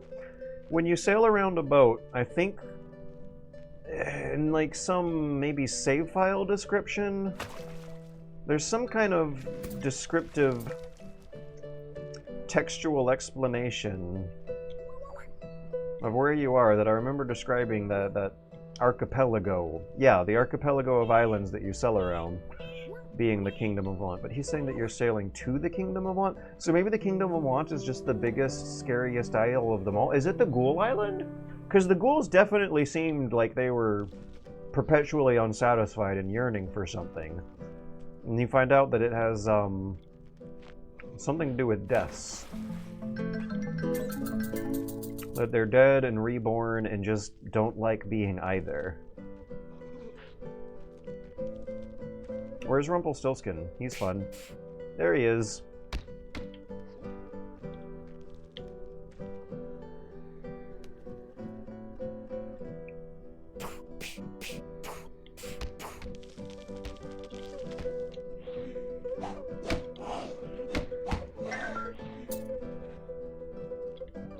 Oh. Okay, there we go. We're good. Oh, are we freezing again? Are we good again? I was happy once. Me too, Bubsy. Oh man, we're lagging again. What's going on? Let me check my disk space. Looks good to me. Yes, I was once promised that I would be given a child of my own. Then at the last minute I was cheated, and I came away empty-handed. That's terrible, but with adopting, I suppose you've got to prepare yourself for disappointment. This wasn't through an adoption agency, though. I wish I had that option. Where I come from, it's illegal to offer even the most basic services to small, strange-looking people. I couldn't even post a letter in peace. Gosh, how awful. Yes, I was eventually exiled to a place in the mountains. They didn't like me laugh either, you see. They said it was creepy. Anyway, one day I decided to take a walk near the castle. Having nothing to lose if I got caught, I heard someone crying. It was a girl. Turns out her father had said to the king she could spin straw into gold in order that he might marry her. He must have been drinking when he said that. Otherwise, he was a clear villain with only self-interest at heart. To cut a long story short, I can do a bit of magic, you see, so I span the straw for her in exchange for things I didn't really need anyway. I did that just to make her feel like it wasn't charity. The king kept locking her up and demanding her spin more gold, and on one evening, she realised she had nothing more to give me. So, I said she could give me her child. Hey, Devrock, you should pay attention when some seagulls pop up, some birds. Pay attention to the birds and the seagulls specifically in this game. You'll be happy. Hey, why not? No one's ever gonna marry me in this kingdom of want, and she could have plenty of other babies, I'm sure. I went away full of happiness and built an Extension on my shack. I painted it pink and blue to cover both genders. I wove a little cot out of wicker. But when I came back for the baby, the newly made queen turned her back on me. She even offered to placate me with the very gold I'd spun for her. Idiotic creature, I thought. But I did not use magic to take me frustration out on her. Hey, GK. Nor did I steal yeah, I think I should. I should do productivity, I'll put it that way. I'm very tired and mentally exhausted though, but boy oh boy do I have a crazy story for you when we do. She could keep the baby. And honestly, it might be pretty stimulating for the productivity too. She got it. I had made the mistake of being too cocky and dancing around the campfire, shouting out my name like a bleeding idiot. So, of course, someone heard me then. So, although she didn't actually guess my name, I had pretty much put myself in checkmate. But still, she hadn't guessed it. So she broke the deal. And I decided to let this go without argument. To be honest, I was thinking that if her child was anything like her, I didn't want it anyway. Then the queen, who not only would be without all these riches, but also would have had her head cut off and her father taken away had it not been for me, banished me. Oh, stranger, and when a child reads this story and someone asks them who they think the bad guy is, who do you suppose they name?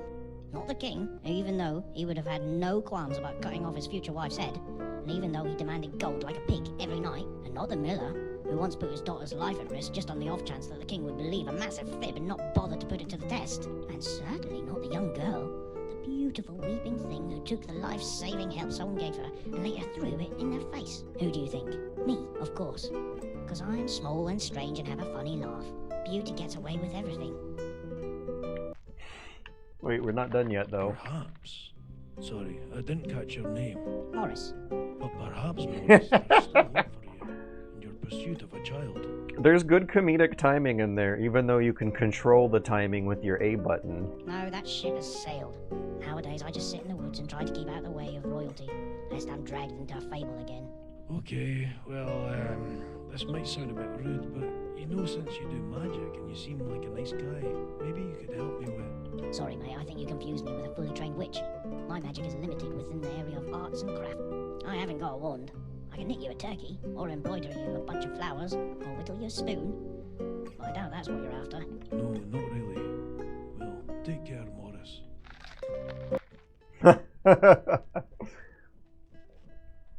It's a good one. Okay, so I wanted to get a fire sprite to burn the bushes and get the treasure chest. Oh, there's two of them. Brr, brr.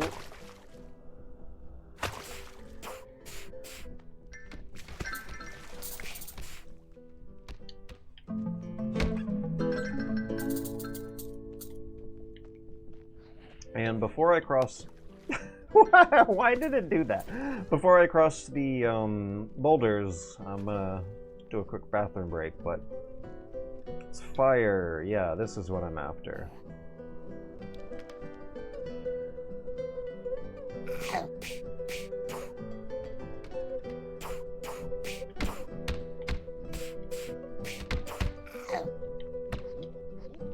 Just let them play out their own little nature documentary there, and I'll take the chest.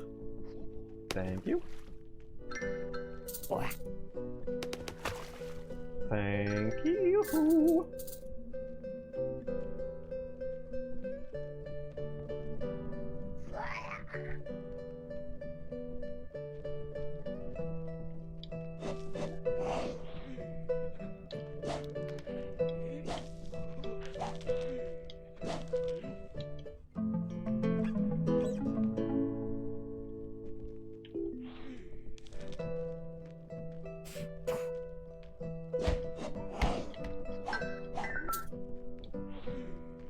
Magic! Oh, I needed that guy.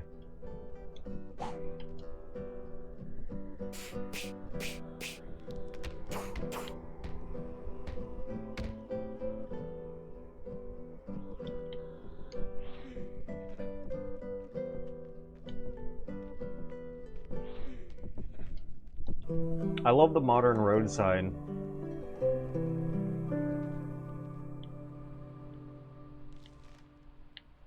Okay. I'm gonna run to the bathroom real quick and refill my water. And then we're gonna go, ah! Oh my god, that thing almost one-hit killed me. I was just talking about how easy this was. Okay. I'm gonna back up to a safe distance. Am I safe on this little corner here? If I'm not, it'll be funny. I'm gonna go, refill the water in my cup and empty the water in my abdomen. BRB.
Hello, I'm back.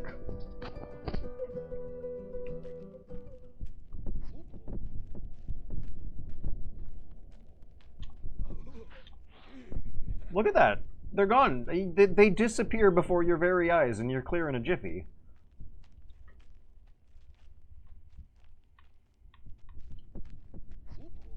Get ready for some good video gaming ahead.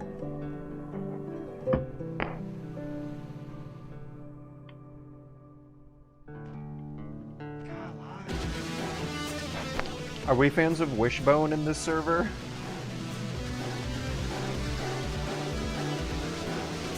Carlisle! Judero, we're under attack. Help us sway the enemy and put So, them to fire. even the Carlisle men strike me as big softies. You defeat them by just, like, giving them a bath with the hose.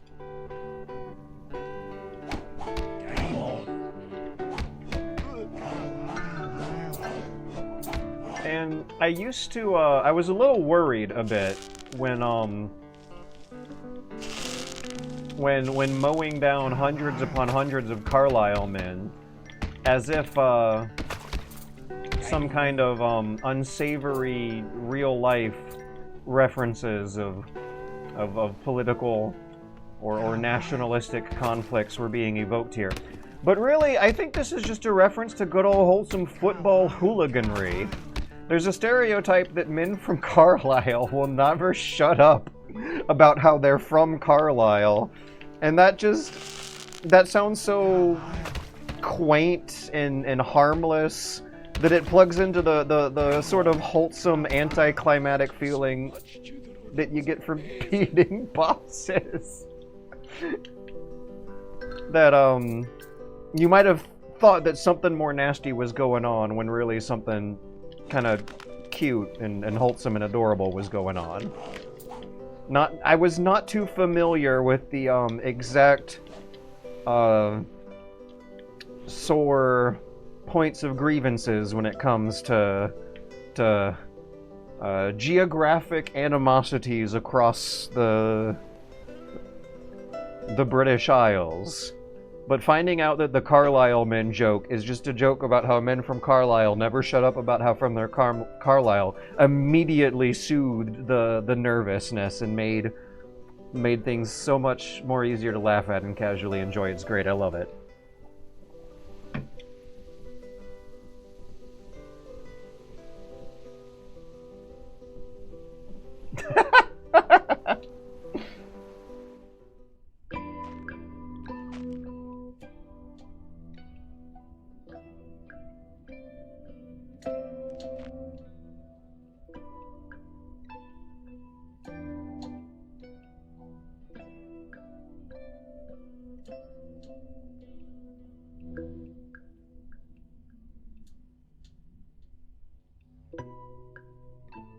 Aww. To be fair, though, that sounds like a pretty good state to go out in. Could have gone worse. Could have gone worse. He's dead, but for the 15 seconds we saw him, he certainly seemed at peace.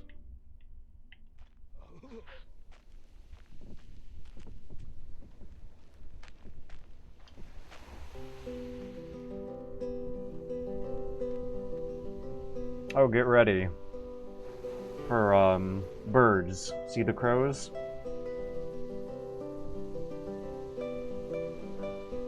Who was it who mentioned the spitting sounds when it... Yeah! Someone mentioned, was it Ash? Someone mentioned how neat they felt when they realized that one of the sound effects was spitting. And the seagulls are just... I think there's a bit of pitch shifting going on, but that's not an actual seagull making the noise. I don't think. I love this village. Bam ba bam ba bam bam. Bam ba da ba bam bam ba bam bam.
So what's the terminology, though, if you're including all the islands? What's the difference between the British Isles and the English Isles? Are they actually the same? Because we do want to include all of them in the discussion here of Celtic mythology. Ireland, Scotland, maybe a bit of Isle of Man. What's the term for, like, the whole deal, not just the UK? The subcontinent, as it were. Archipelago. The British archipelago? The English archipelago? Right, archipelago's islands, but is it British or English if it's the whole geographic rather than the national entity? If it's the islands God made instead of the nations that the English made.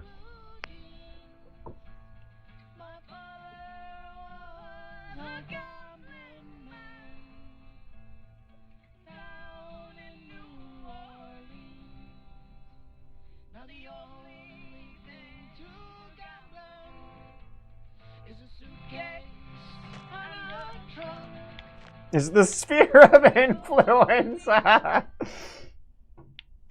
sphere of influence. It's not much of a sphere, though, more of a circle.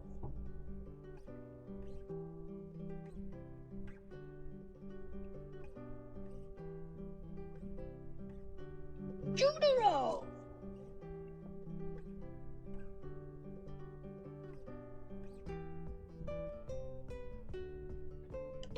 Judero!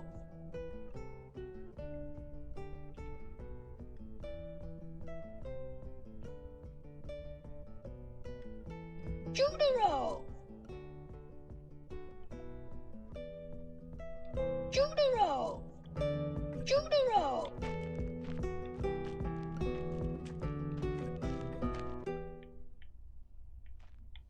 Oh, this guy. I remember loving this guy. By mine own essence and Yeah. the of my body, like pregnant wives endure quirk after quirk after quirk. I imagine pricking my finger and, not blood, but heaven drops. The passion nor the flesh fades. The fingers nae longer reach for the clay or to chisel shadows into smiles.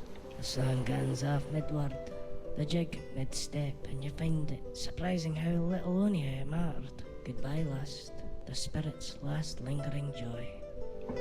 The words o' prayers are deed, my heed, drawn mad by the daytime, falleth to pill. This is how first she meets me. Nay as the reels in strathspays, nor scent, nay bat-winged demon, nor inspired silence. A welcome night's calm, I greet her without confusion. The bygone nae longer casts a shadow afore me.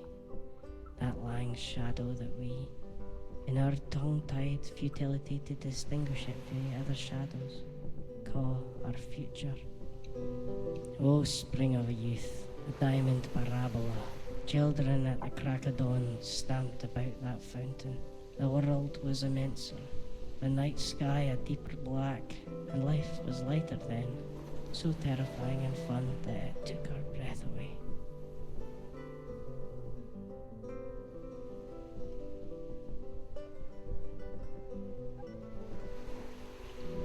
Under my breath, almost inaudibly, I call out to your soul to see if it would rise up and stroll with me through paradise.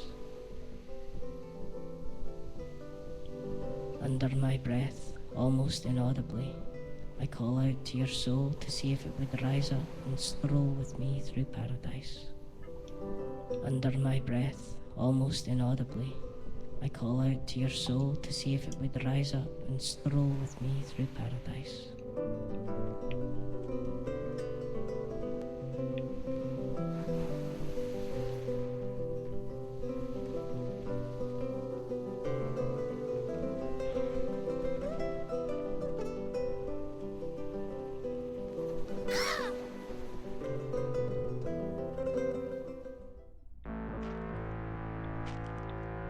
Judero.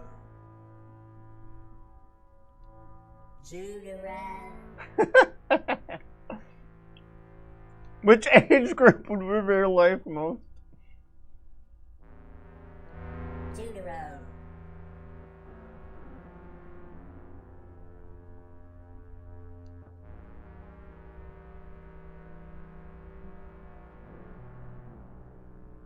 Judero.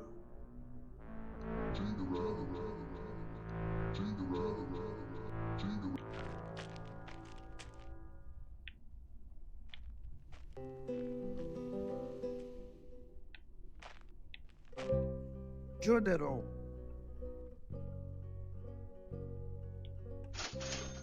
Hey, what did I miss?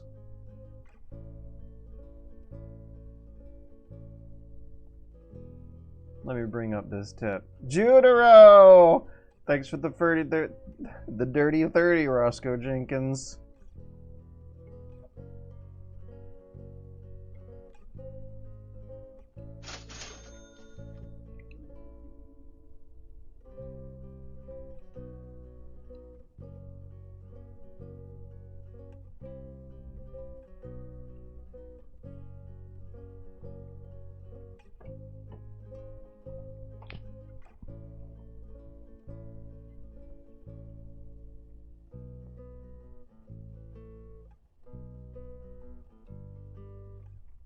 Oh, okay.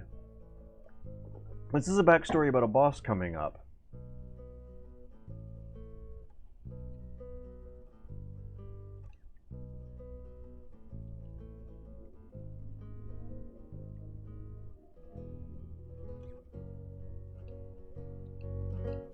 Judero.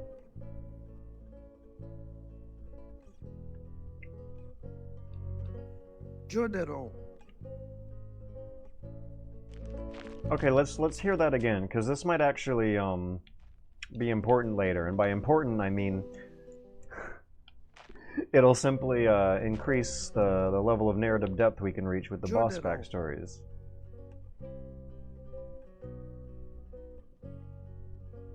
Okay, so Signing She is the bitter old fairy. The eldest sister of 3.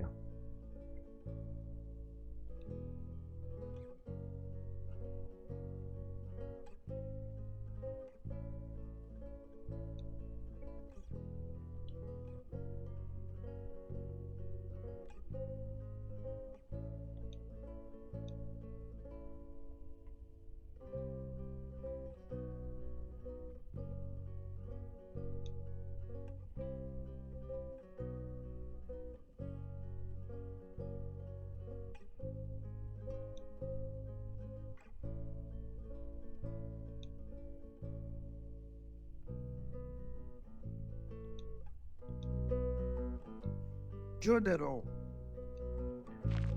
Okay, so a fairy queen falls in love with a human boy who, during his coming of age, fathers a child, but then all of a sudden dies the very next year.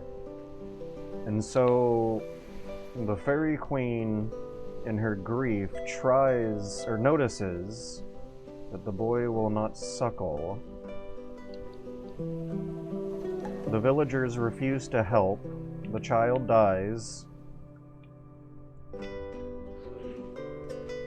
And the grief turns her into a boss monster or something.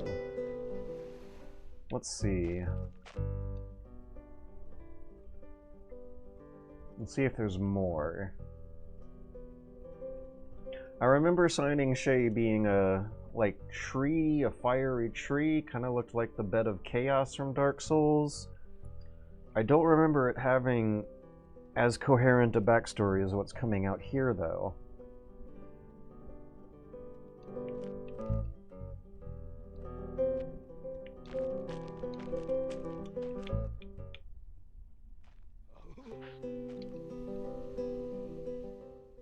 So that guy on the left is Mistakes Man. Thomas Musgrave.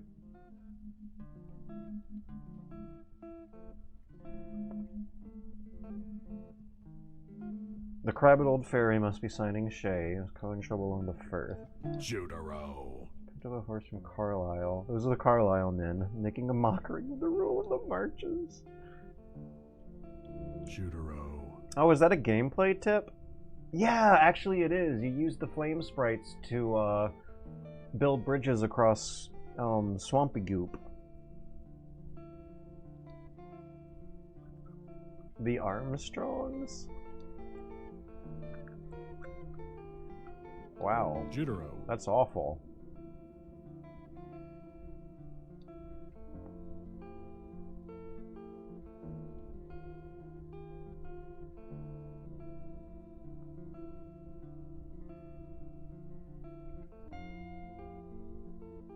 Judero.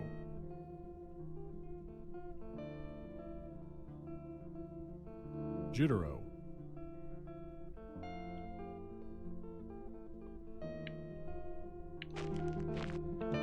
Judero.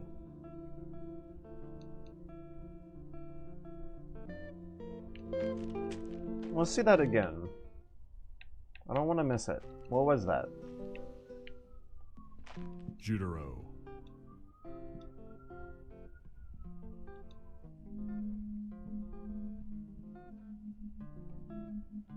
Judero.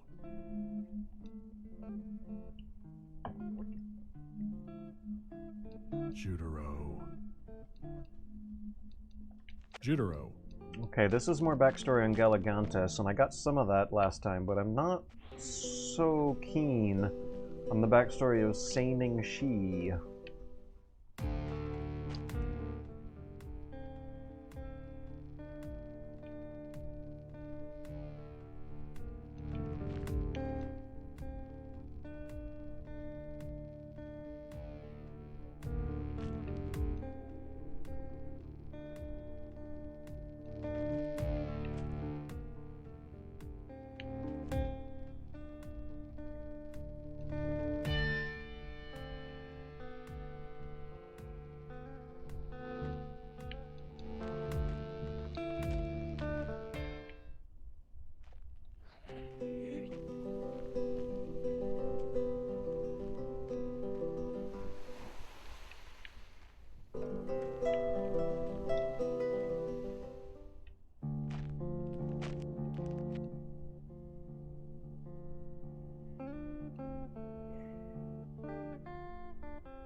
It's good stuff, but not necessarily Signing Shay backstory. Let's play a minigame.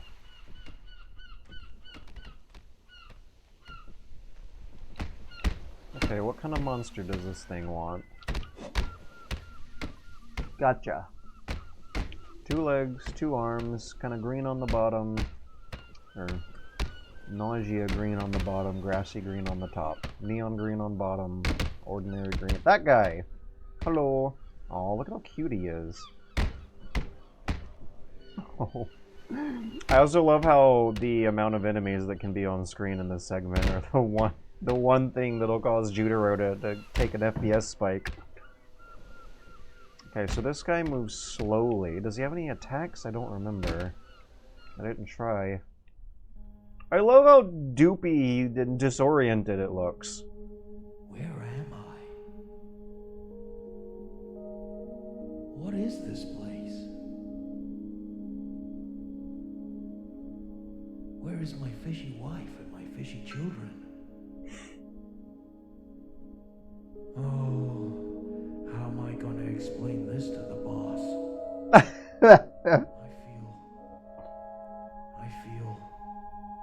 I feel really weird. How do I get out of this place? We just gotta wait. Yeah! Ba -ba -bum, bum, bum, bum, ba -bum. Score 100. Oh, because I got the 1 coin. Oh, did I get Ronald Reagan's Pick and Spray Gun that time? Or is that a different minigame reward?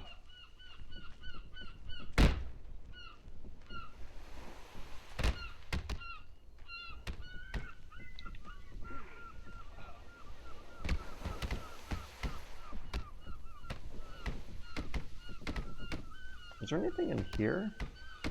What's this little loop-de-loop area for? Is it hiding something for me?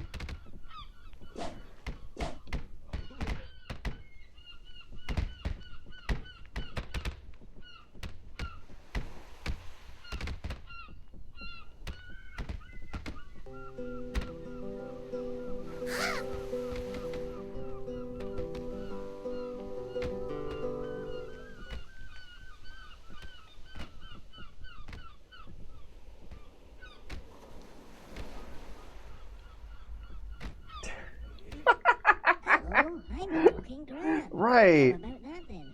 Please don't bash my shell against the cold stone and scoop out my guts. Right. Who are we in that segment, Glassbrain? Are we Judero piloting that monster in the void and leaving it behind? Or are we playing as the monster temporarily while Judero has agency and free will for a few seconds of the minigame? And where did the monster go? Is it still trapped there? Place me under your pillow, and I will give you a gold piece. Place me on your shelf, and allow your friends to admire me. Do what you will with me, but let me live. Yes, I'll hang on to your vine.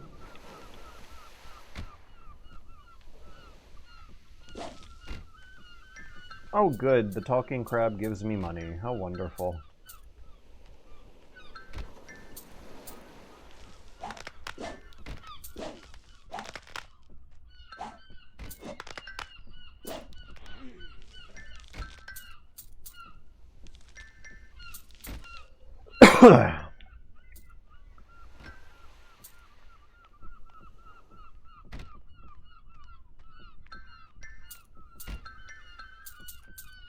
I actually... Oh yeah, we can't return to the void because the fairy circle goes away. The flower circle or the salt circle, whatever it's supposed to be. Oh, is the talking crab out of dialogue when it runs out of money? I definitely can relate to that problem.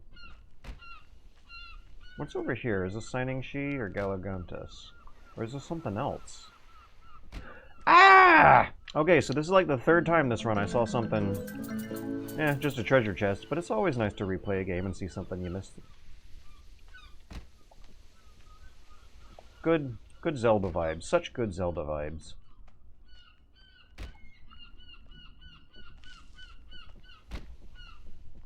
I think we got to assume he's there now, yeah. That's the assumption we're just gonna have to roll with here.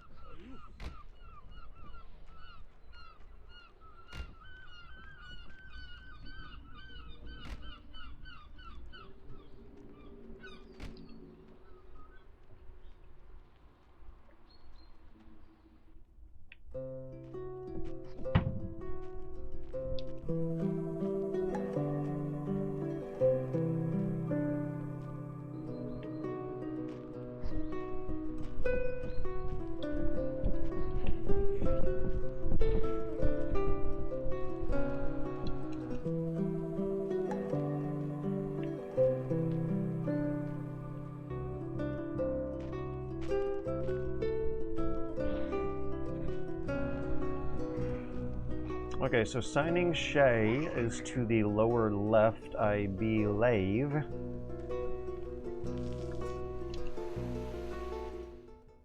Hello, Brownie.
Ah! Oh my god, I still have to endure 25 seconds more of this.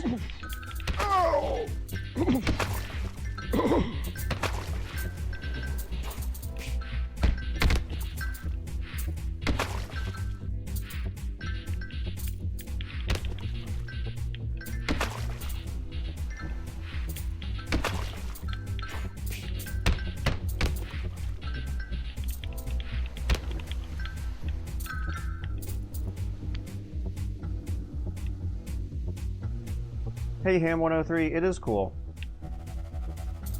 Oh, the points actually matter for that one.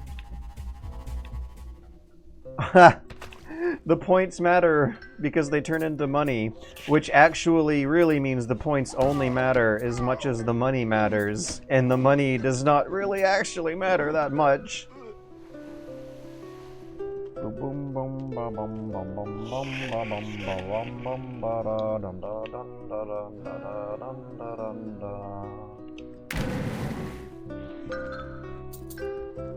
Bye. See you later.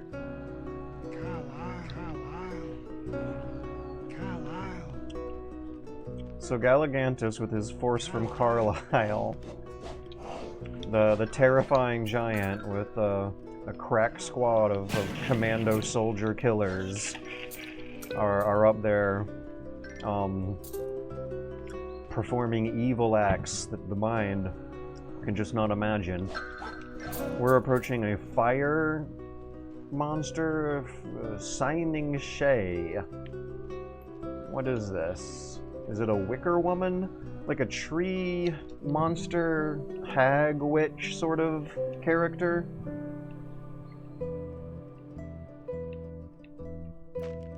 What, how would you describe this? It does look like a Witcher boss, right? Oh, there's a water fountain. Okay, I'm now starting to see the more feminine features that I was not before. My mind is interpreting the art differently after reading the backstories.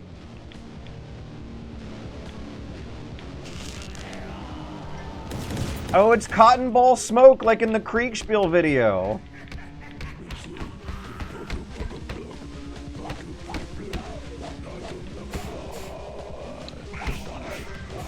Am I doing damage?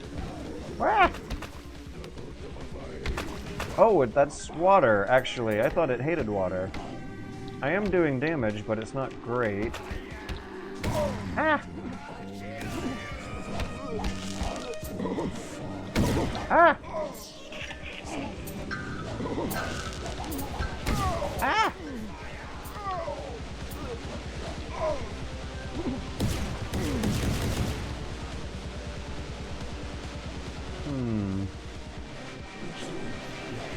I'm gonna want to heal with some minions before getting too much closer. Some minions should spawn in soon, right? There we go, there's one.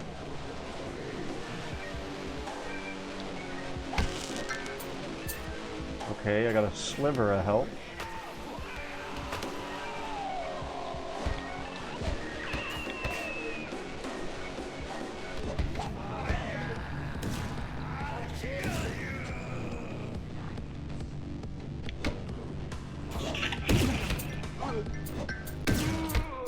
Damn. First death of the game. Wait, no, that's not. Wait, is it? I don't remember. Did I die earlier before?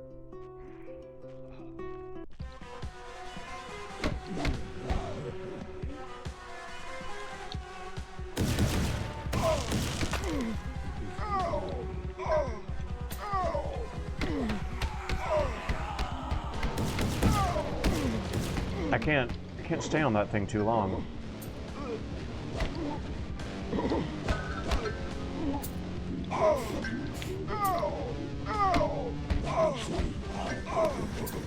Oh man, this is going even worse.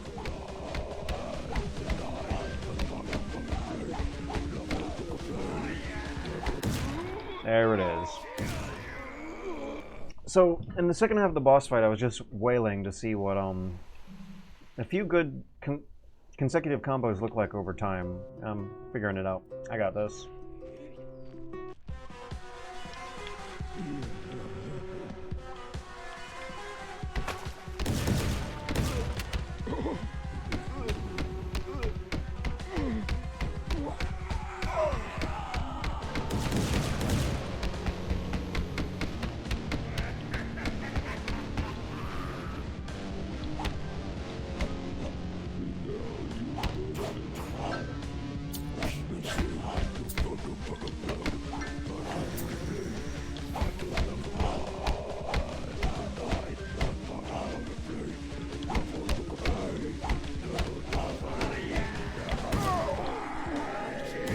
I almost got it.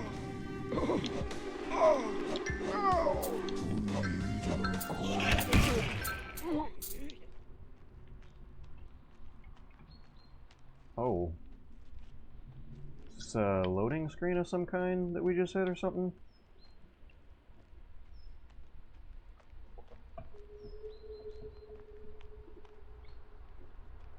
Was the water centered on the mage? I'm not entirely sure.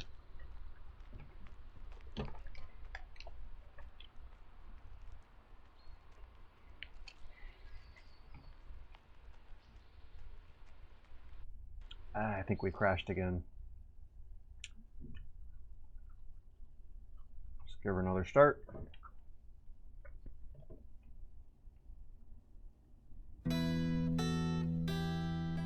Bum ba dum bum bum. Bum ba dum bum bum ba dum bum bum ba dum bum bum.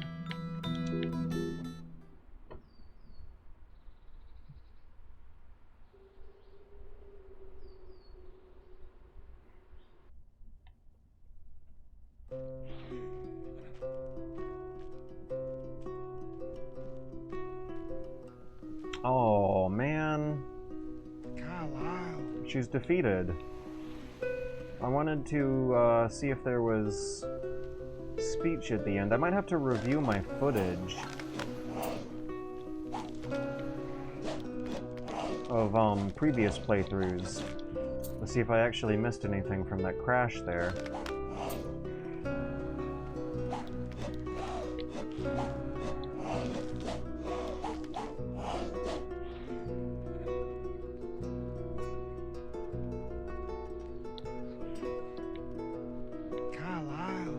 Oh, the water sphere. Yeah, okay, now I know what you're talking about. The water circle centered on the mage, yes.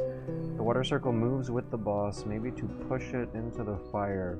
Whenever I saw the water circle, I wanted to run into it and slap the bejesus out of the boss because my fire-avoiding instincts were turning, into water-loving instincts. The intuition of what that blue meant was kicking in, and I interpreted it as something good where I wanted to be after getting in the muscle memory of avoiding fire so much. Oh, that was a very nice big explosion of walkable space. Can I burn the bushes actually instead of having to go across the goop? The swamp goop that you put on fire to solidify. What would that be? Hey chat, what kind of swamp goop turns from liquid to solid when you apply heat?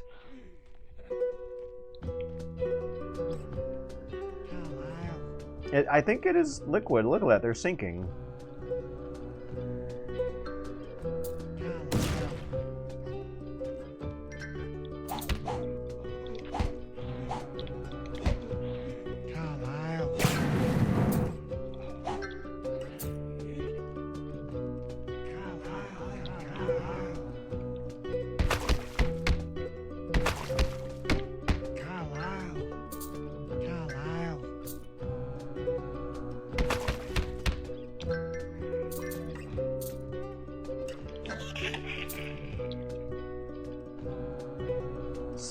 Sand to glass. Yeah, maybe it's quicksand, which is a swamp thing, right?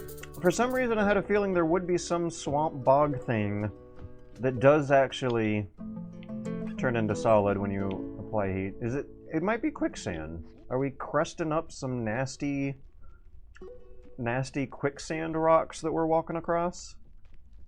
Also, is it just me, or do I remember this section being a little easier? I think these enemies that self-destruct might be making our bridges easier than the enemies who spit little fire bouncy projectile pellets. Yay! Okay, there was something here I wanted to... Is Signing Shay in here? Galagrantis and the Fomerian King are, but I haven't found Signing Shay. Okay, is there a save point around? I'm real curious. I want to learn more about Signing Shay.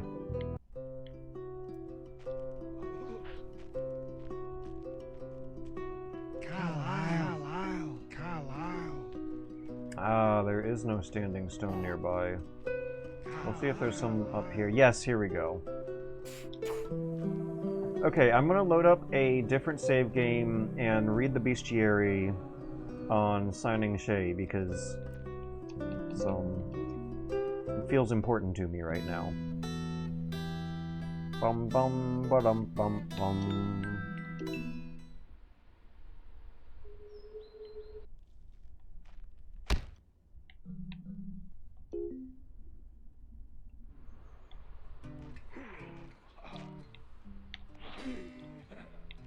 I think it's this house. Also, a fully upgraded, over-equipped Judero is really funny to look at. When you fully upgrade your character, a seagull flies in circles around you. A ball of like blue fire, a fireball, bounces around you, and you also have a spinning stick. The passivity and ease of the combat, and this motif of like something intimidating becoming a big warm softy that's not that much of a threat seems to be coming through there.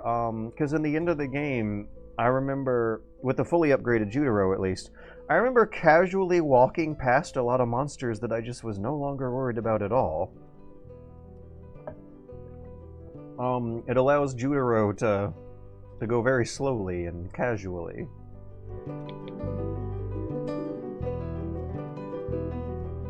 That's a lot of missing pages.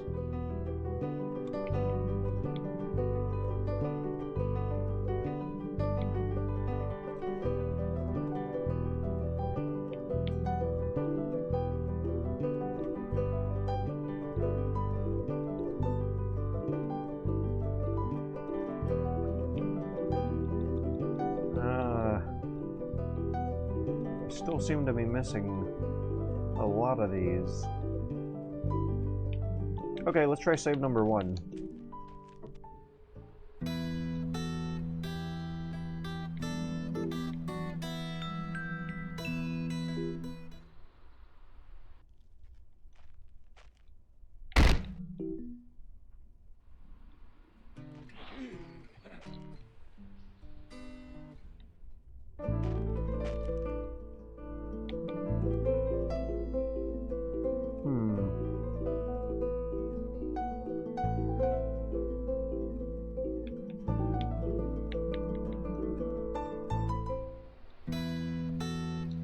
I guess it'll just have to be a mystery for now.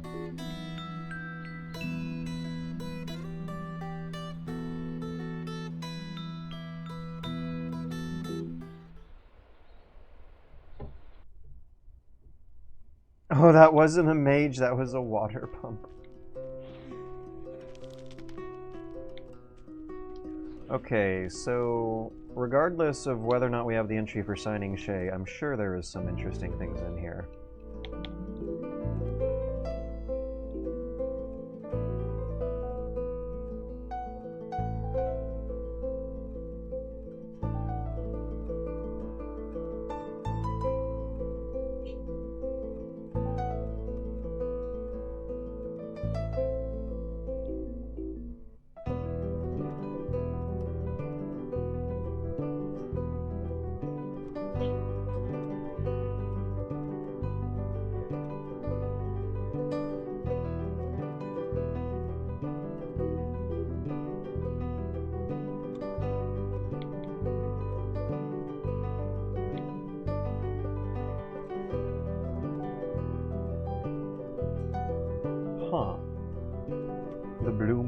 course.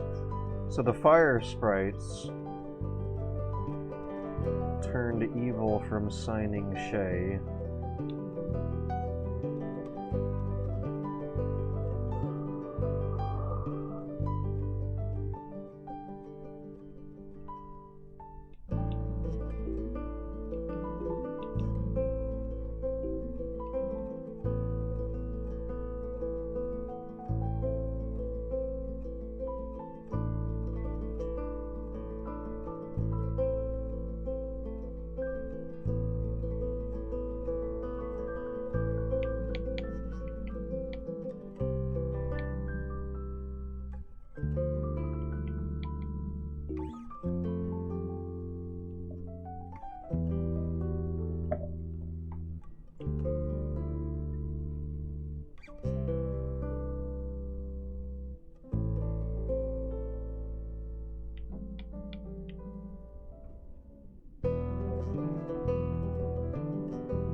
Hey tomboy wife, welcome to the Super Bunny Hop Super Sad Poverty stream.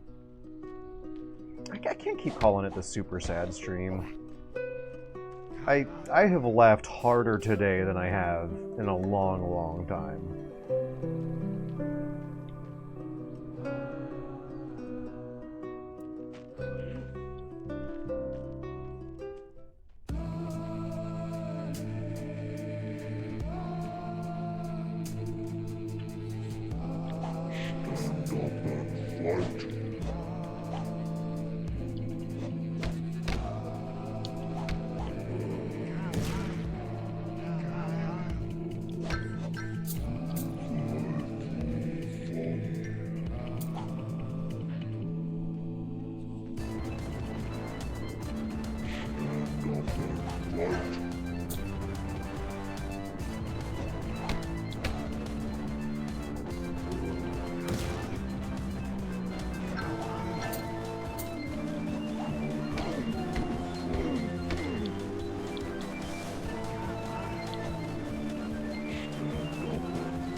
Is he saying Gulligan? Gulligan?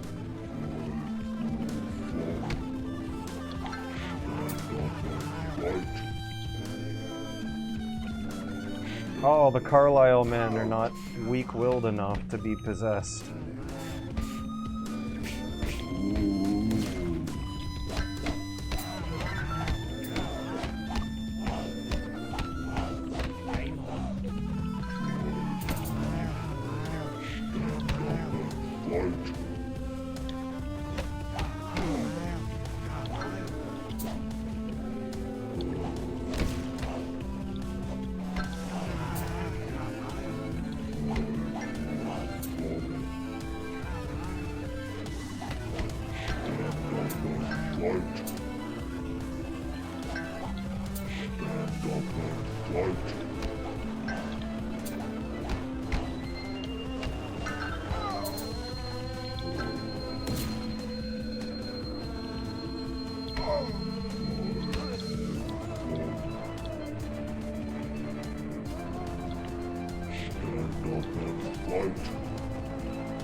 Oh, this part's so good. You better run, Judero. How come everyone knows my name?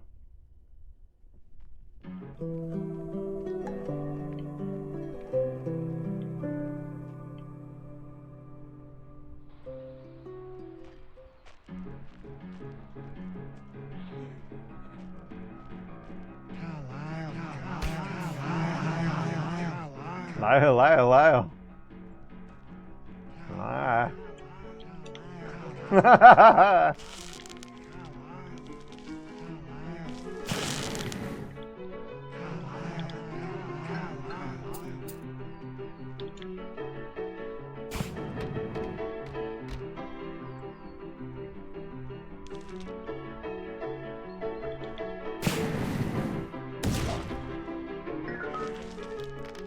Uh-oh. Uh-oh.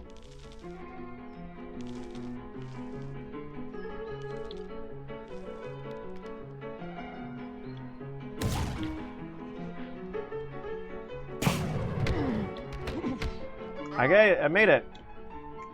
Okay, so check this out. Galligantus is going to turn into a big softie here. You can suit defeat. The cattle were in the devil's beef till past Moffat. I have brought shame to the Musgrave name.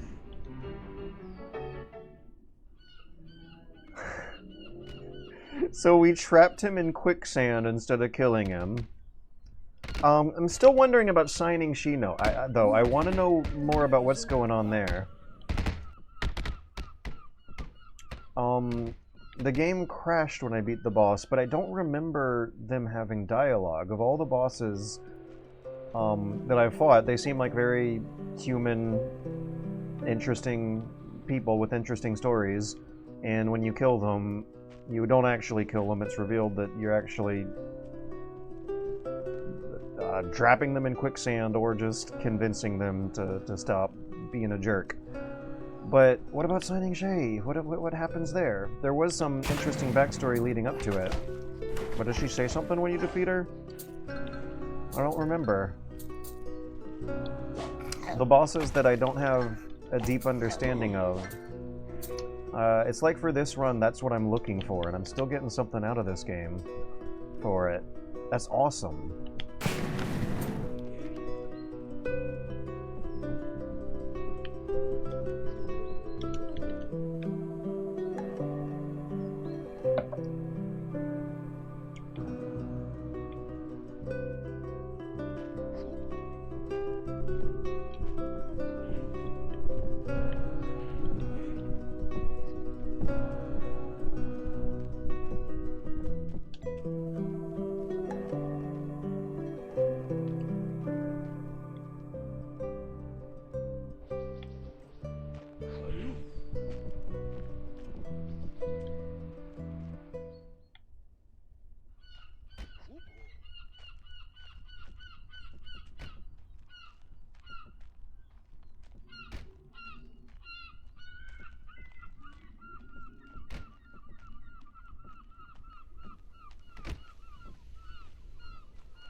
Bum ba bum ba bum bum. Ba da da dum. Bum ba dum ba dum bum. Oh my god, this guy never really had an attack. Okay, so in the folklore, the Fomerians are godlike creatures from the sea who I think in the most orthodox. Wait, is there even an orthodoxy of Celtic mythology? In some of the more drier academic ones I was reading, it seemed like there was like a rule where they had to have one leg and one arm missing. But it looks like these versions are... I see some stubby arms every now and then, but... Okay, no. Yeah, I'm seeing missing limbs every... Am I? Because these fish people, these guys are like walking with some kind of limp or something as if they're missing a limb, but I think I see 2 arms and 2 legs on this particular flavor of fish person. In any case, it's besides the point. We're gonna rest up and fight one of my favorite bosses. Is this... Oh no! Oh no, that was friendly fire! Holy cow! The friendly fire does like 6 times as much damage as enemy fire. That's how incompetent they are. Is that a joke baked into the damage values that these guys are giving off? Is it a happy accident of how powerful their arrows need to be to keep the machine running, the Rube Goldberg stuff going? Look at that, they're dealing 100 points of damage. Judero's staff whacks people for about 20-25. That's funny. I don't know if that was intentionally designed to be funny, but that is actually funny. That the Fomorians, the bad guys in this game in general, are so incompetent that a human archer accidentally hitting me with some friendly fire is like the one time I unexpectedly died from 2 to 3 hits. I need to write that down. That feels important. Making that observation feels important for some reason that I will more elegantly be able to explain in the script. Note on Fomorian beach battle. Human arrows do 100 points of damage. Far, in all capital letters, higher than any of the enemy monsters in the game. That feels like game design humor. Like game designer humor, game developer humor. Ba-dum ba bum ba bum ba bum bum. Bum ba dum ba dum bum. I'm gonna go to the bathroom again one more time. And I'm gonna refill my water a bit. And then we'll do my favorite boss. I have a few favorite bosses in Judero. We're gonna do my next favorite boss.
I can't help but smile.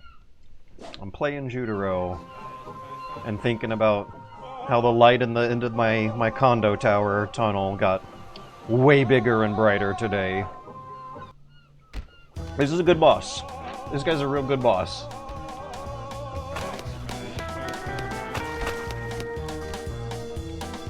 Bam, bam, bam, bam, bam. I love the Shark Man. I love him. And my instant temptation when playing this is to join in the dance. And not fight, not worry about things. Oh, every now and then I don't want to bump into something, but it's not a real threat. I almost feel bad for him.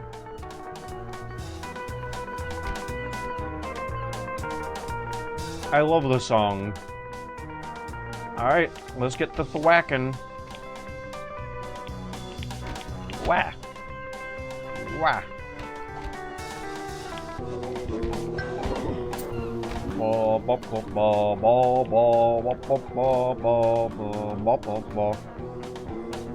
I also wonder if this is actually impressive scripting. Like, this looks like it would have been way more complicated to put together than the other parts of the game.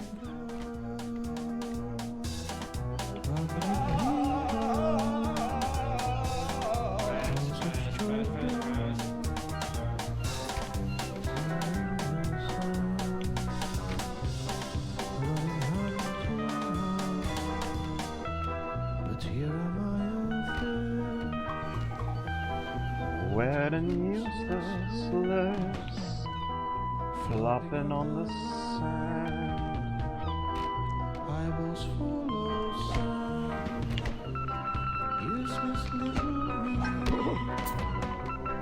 king about the sea.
Okay, fine, I'll get to moving.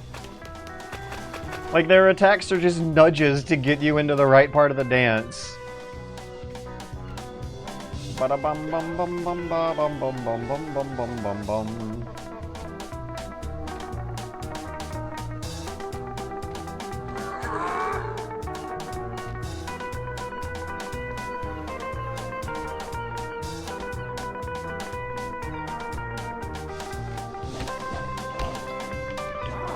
I hope one of these guys drops a heal.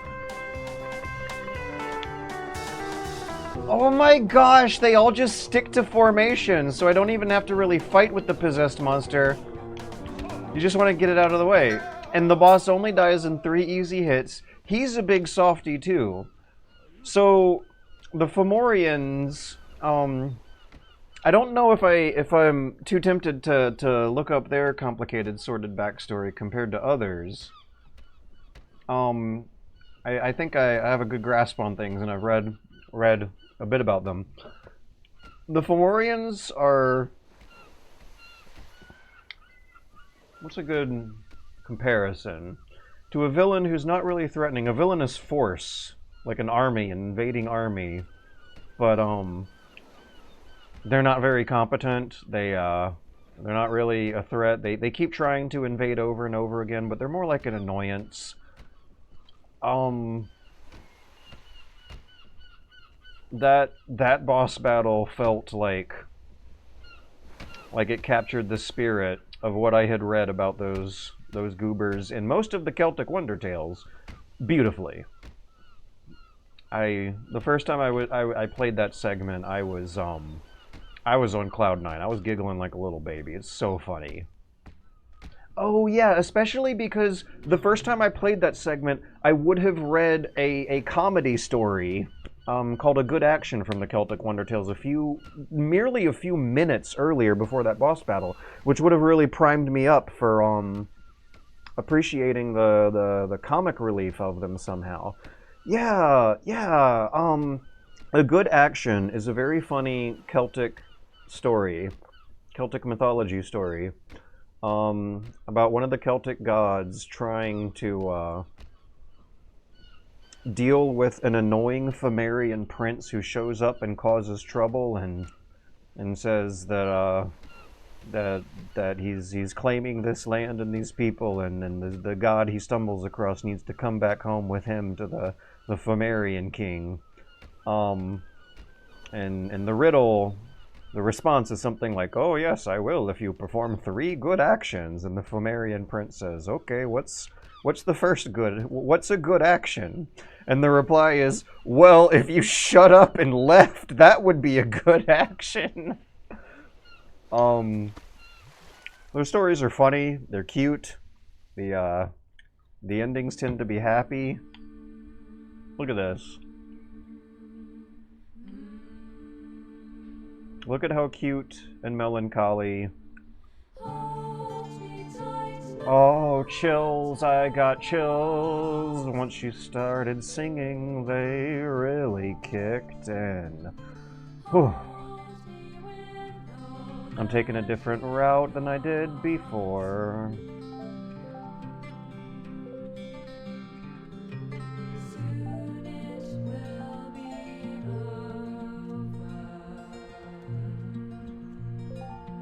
Oh, there's cows. Look, it's Scotland. This is what Scotland looks like.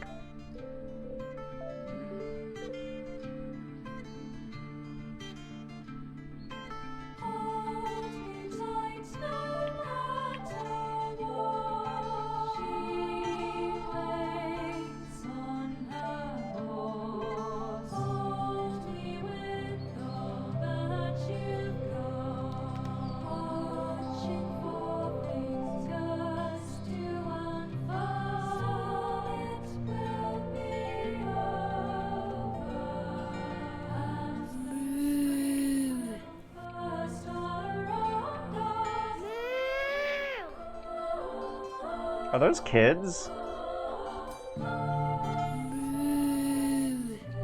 Those are... A well-worn path may not many secrets hide. Oh my god! I didn't know you could talk to the cows!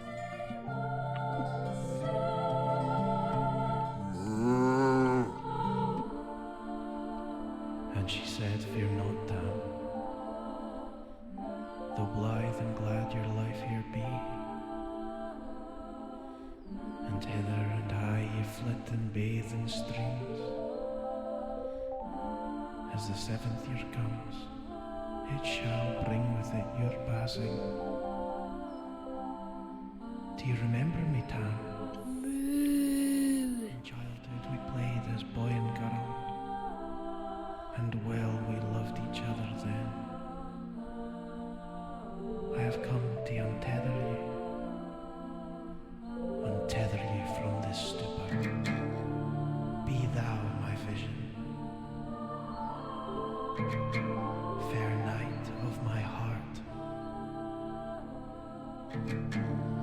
and all else be but naught to me, save that thou art. Be thou my best thought, in dark and in day. I found my way between hope and hopelessness, the correct path only known once walked, each footstep judged by God and I, though I am a harsher judge than she. At journey's end a truth unfolds, that I had chosen all my guests. Our parents, friends and lovers too had chosen us. A kindness I neither did nor did not deserve. Now the endless sea, a sea not unnavigable, haunted by waning ghosts of love. That was whose a lips in flesh a Bessie never Dunlop met. I have lost count Glass of how Mountain many days I have been at sea. As I sail through the kingdom of want, I am becoming more focused on my goal to defeat the king of beasts and conquer the Glass Mountain. The hallucinations have been getting more frequent and vivid. Thankfully though, my talking ape friend has been keeping me sane. Oh.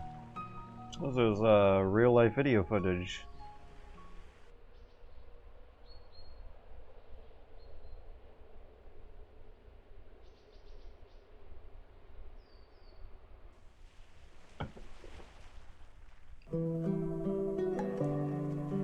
Oh my god, Judero has a teddy bear? Oh, he's just a big softie. He's just a big softie.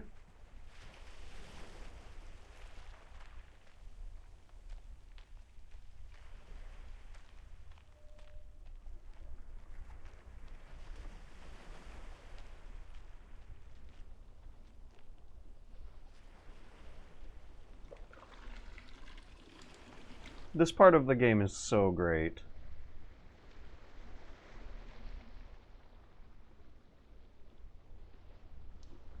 I wonder which one we should do first. I'm drawing a bit of a blank on what's to the left of the Isle of the Beast. I also did not, on my second playthrough, did not see the Isle of the Beast before you wake up the spoiler alert boss that's there. Oh yeah, there is a boss there. One whose backstory I never really was too interested in. What was that smear on the ocean to the left? Yeah, is that a... was that a Selkie? Follow the well-made there, over the city sky, speed on the boat.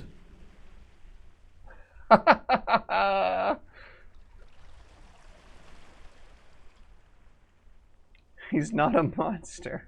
He's just a big softie. Okay, so we're gonna go straight ahead, but veer slightly to the left. Oh wait, the talking ape friend's important. The frowning clouds beckon us out to explore the seas. Perhaps we'll find Puffin Bay, or the Mermaid's Cove, or we may even land on the cursed Isle of Death, haunted by children that refuse the grave. The frowning cloud, or we... Why does the talking ape friend have boobs? We gotta ask the real important questions here for this playthrough. That I'm unfortunately gonna have to wrap up in 20 minutes. Boy oh boy has it been great. Whee! Hey, I just remembered a poem. A kiss, my angel, and my life creates verse. A secret room of lost matronymics play my pulse. There, in the middle, your gleaming thought. My magic, my art, my love, my light. In solstice winds my anguish rests. My heart there like a crushing stone that waits and waits for harvest. To blunt and break the driving plough. Your milk to heal the aging skin. Your yoke to feed the fawn. My eyes too frayed, too cold, too dim. My outreached palm is open, love. My outreached palm is open. The outreach palm is open for some kind of nourishing milk he can't get enough of. Is it a poem about wanting things because we're sailing through the kingdom of want? This archipelago. This is the kingdom of want part of the game, and it's God, it's something else. Oh. It's also like easily the most technically demanding part of the game, where it's it's also the most likely to crash here. The crashes that I've had when not streaming this game, I think have all occurred in this boat, but in a previous version, I'm sure it's fine now. Oh my god, that ape is so good, yes. When it is an ape, not an ape, when he's a little husky and sensitive about his weight. Is there a bit of rhyming there? Oh, yeah, also, like, the little details. Look at how Judero teleports across the boat, pulling the tackle every which way as you go. I also love the bath noises. Like, this reminds you of bath toys. It's doing more of those long-neglected cursed childhood memory evocation. Yes, we were evoking curses and memories through the metaphors and archetypes. God, this is good. This is so good. Alright, I gotta wait a while. I gotta wait for the camera to pan out. Oh no, the chest is floating! Okay, we don't get a name for this island, but sometimes you get cute little claymation, title cards for which island you land on when the camera zooms out like that. Okay, so there's a translucent pathway to get to the floating chest. I think it's gonna be bestiary? Yeah. These little islands in the archipelago have bestiary pages, and that's your primary motivation for exploring them. On top of NPCs. The NPCs in this game are so good.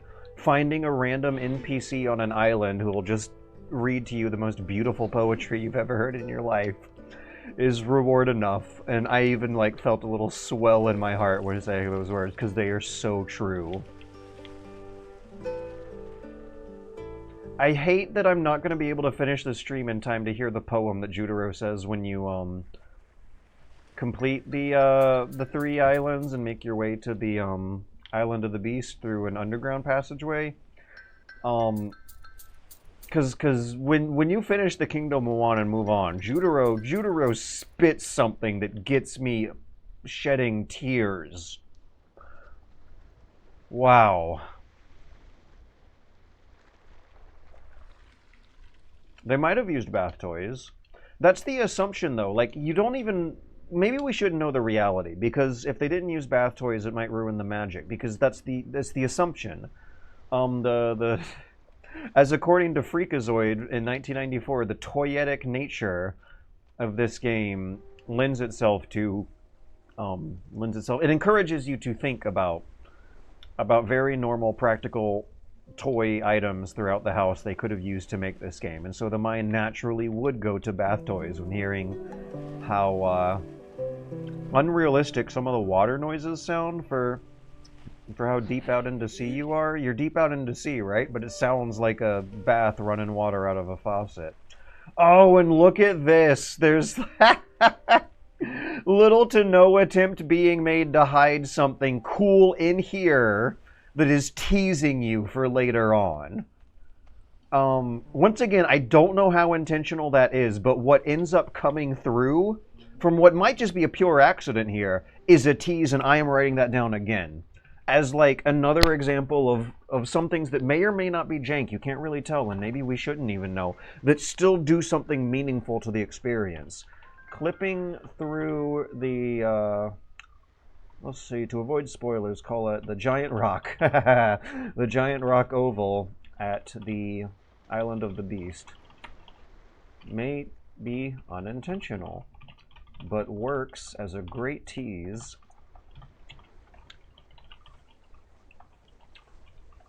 that confirms to the player, to experienced players, that there is indeed an explorable interior to the island yet to be explored.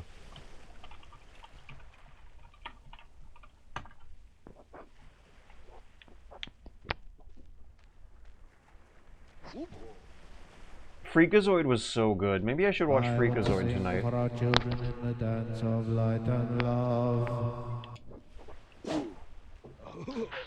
Should our king yield, then we can sing again. Oh, yeah. Our king is upset. Behind these walls he hides. He directed us to kill any visitors to this Isle of Beasts, but we have grown tired of his demands. We just want to sing our praises and let our voices ring an ode to the living nature. They're kind of out of tune. They're, not exactly harmonious, but I'm remembering the sequence. When Judero pole dances his way up to heaven, they do some singing that makes a lot more sense than what we're hearing here. Oh, that's also why their mouths are so big, because they're beasts, they're singers more than they may be beasts. Like, it's kind of scary looking at those big gaping maws they have, but when you play the game once and go through it again and realize it's because they're singing, they're like not a threat anymore. They turn into big softies. The first time I saw this island, I was in love, because this is like the kind of vibes that I've been not getting out of some of the more recent Zeldas, like stumbling across something completely mysterious and incomprehensible, utterly indecipherable, that makes perfect sense, absolutely perfect sense at the end of the game instead. You sang with someone? Has your voice been still? When did you last sing to people? less and less do we sing. Our song is the rejoicing of our combined magic. We sing to our children if we are comfortable with love. But are we not all each other's children? Us beasts know love of all the living.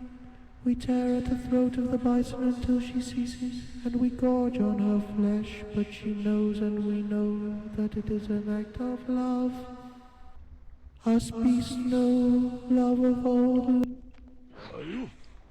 I want to sing of mercy for the tortured souls in hell.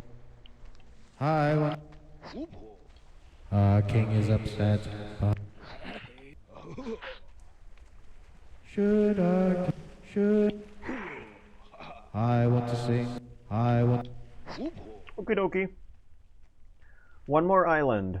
Should I take it to a Twitch vote? Which island are we going to explore before wrapping up the stream? They're all fun.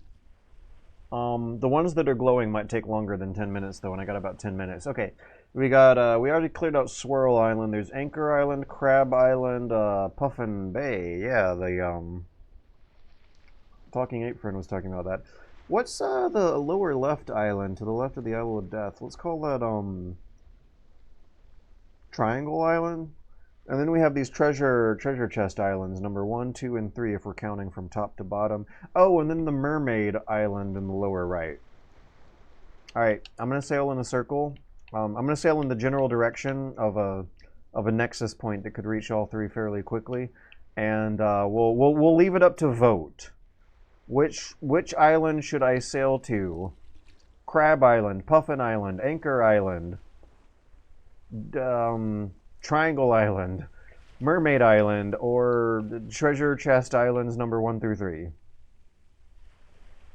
Hurry, we have 10 minutes. Only 10 minutes remain to cast your votes. Also, I think I remember some interesting things just following you sometimes. I remember sea creatures jumping out of the boat and attacking me. Oh yeah, and this big scary sea monster is also a softie. I'm writing this down. There is a constant revelations, or surprises rather, that's a more humble word. Constant surprises that even giant sea monsters aren't real threats.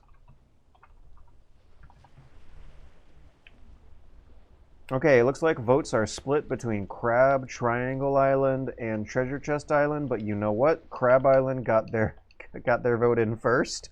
So, okay, we just got to vote for Treasure Chest, but it's still evenly split. Crab Island will be our first.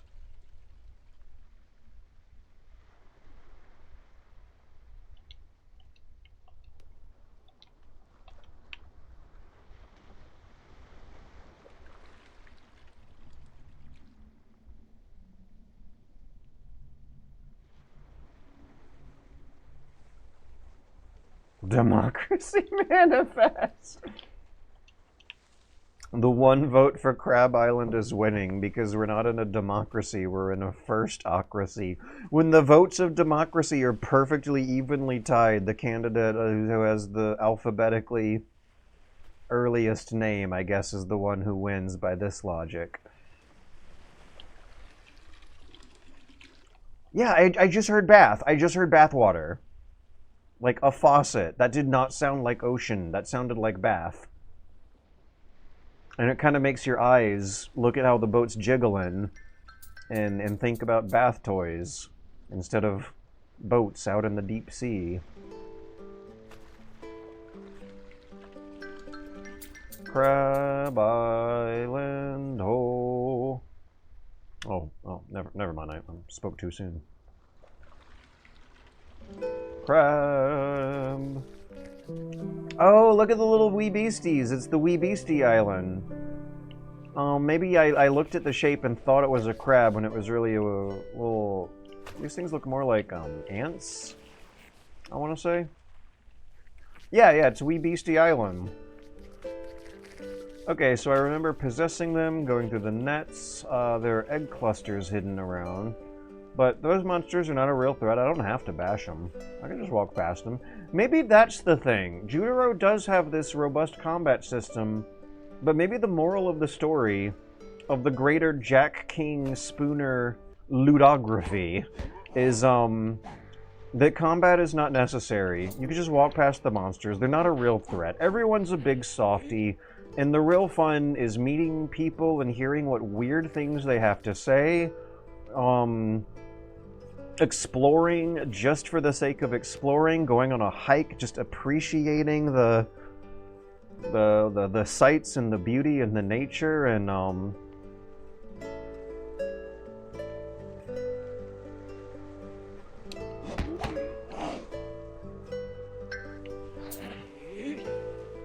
combat is not the primary meaning of life here. It's just texture. Something for your fingers to feel on your way to the various spots where you get blasted with a audio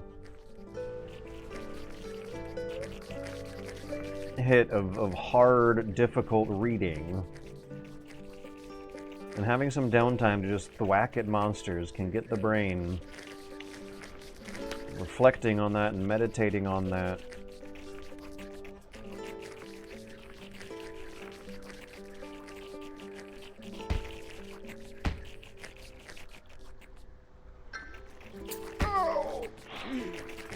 I don't need to hurt these little fellas. Judero's just a big softie. Bestiary. Okay, now we got 4 minutes. That was a 6-minute long island exploration. 6 minutes! 6 minutes! That is just enough time to think some good thoughts about some difficult reading and get things going on with another pace again. Okay, so who was the second vote? Triangle Island. Okay, so we're gonna go south, slightly left? Like just like 5-10 degrees or so?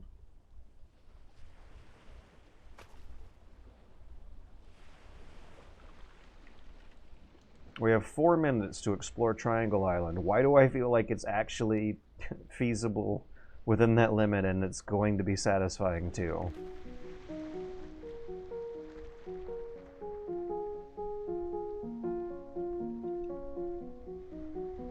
Oops, I missed it. Many's the lad fought on that day, speed bonny boat.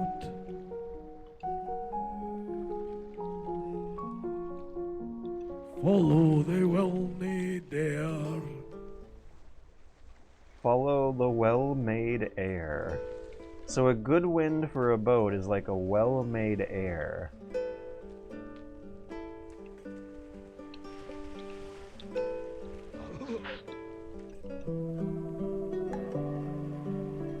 Oh yeah, I remember this one. Okay, so there's a translucent floor here, and you have to figure out where to go to get under. There we go.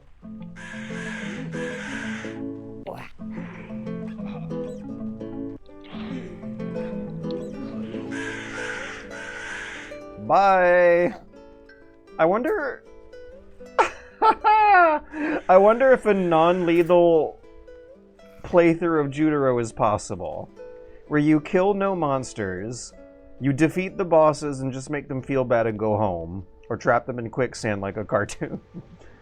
But don't actually kill any of the monster animal creatures. It seems like I'm not having that hard of a time. I wonder if you could reverse engineer Judero's combat system into a pacifist system. Alright, third on the list is Treasure Chest Islands. We got one straight east almost. And we're gonna go a little bit southeast, but mostly straight east. East's bearing southeast, that's what they call it. East-southeast.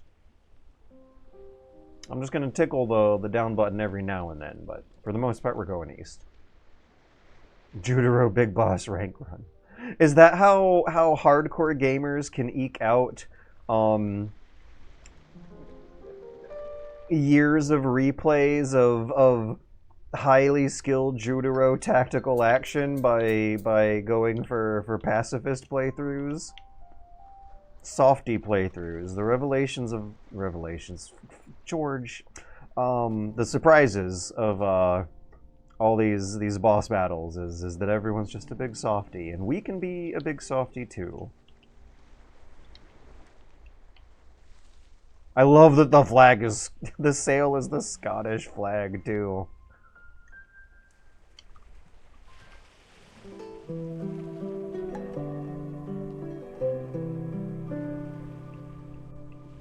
Alright, we have 1 minute to get this treasure chest.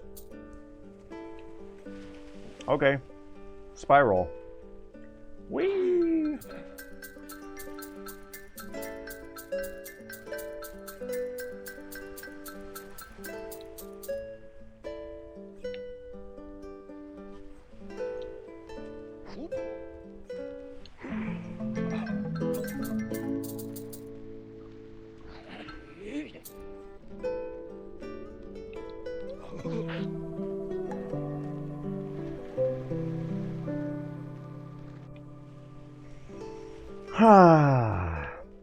And that's Judero.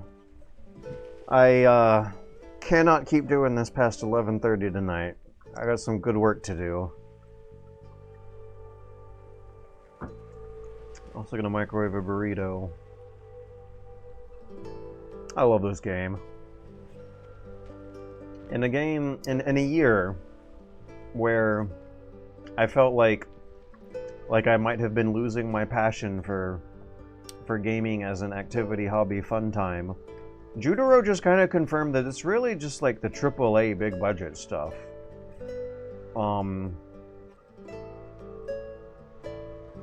Having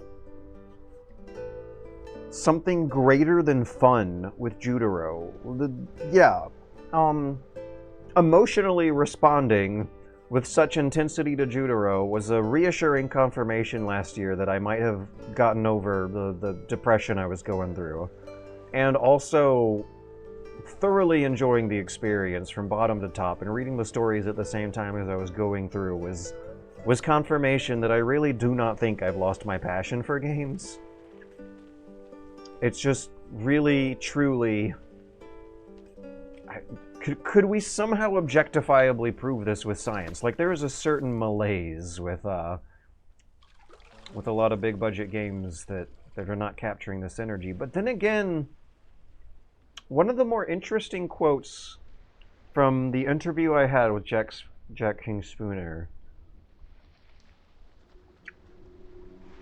is something I actually am having second thoughts about saying right now, and I don't want to spoil for a video that I have planned about this game that should be coming out, hopefully, at the end of next week. Thank you all for showing up. Thank you all for coming up. Thank you for those who donated. I'm very much looking forward to how the future is going to turn out.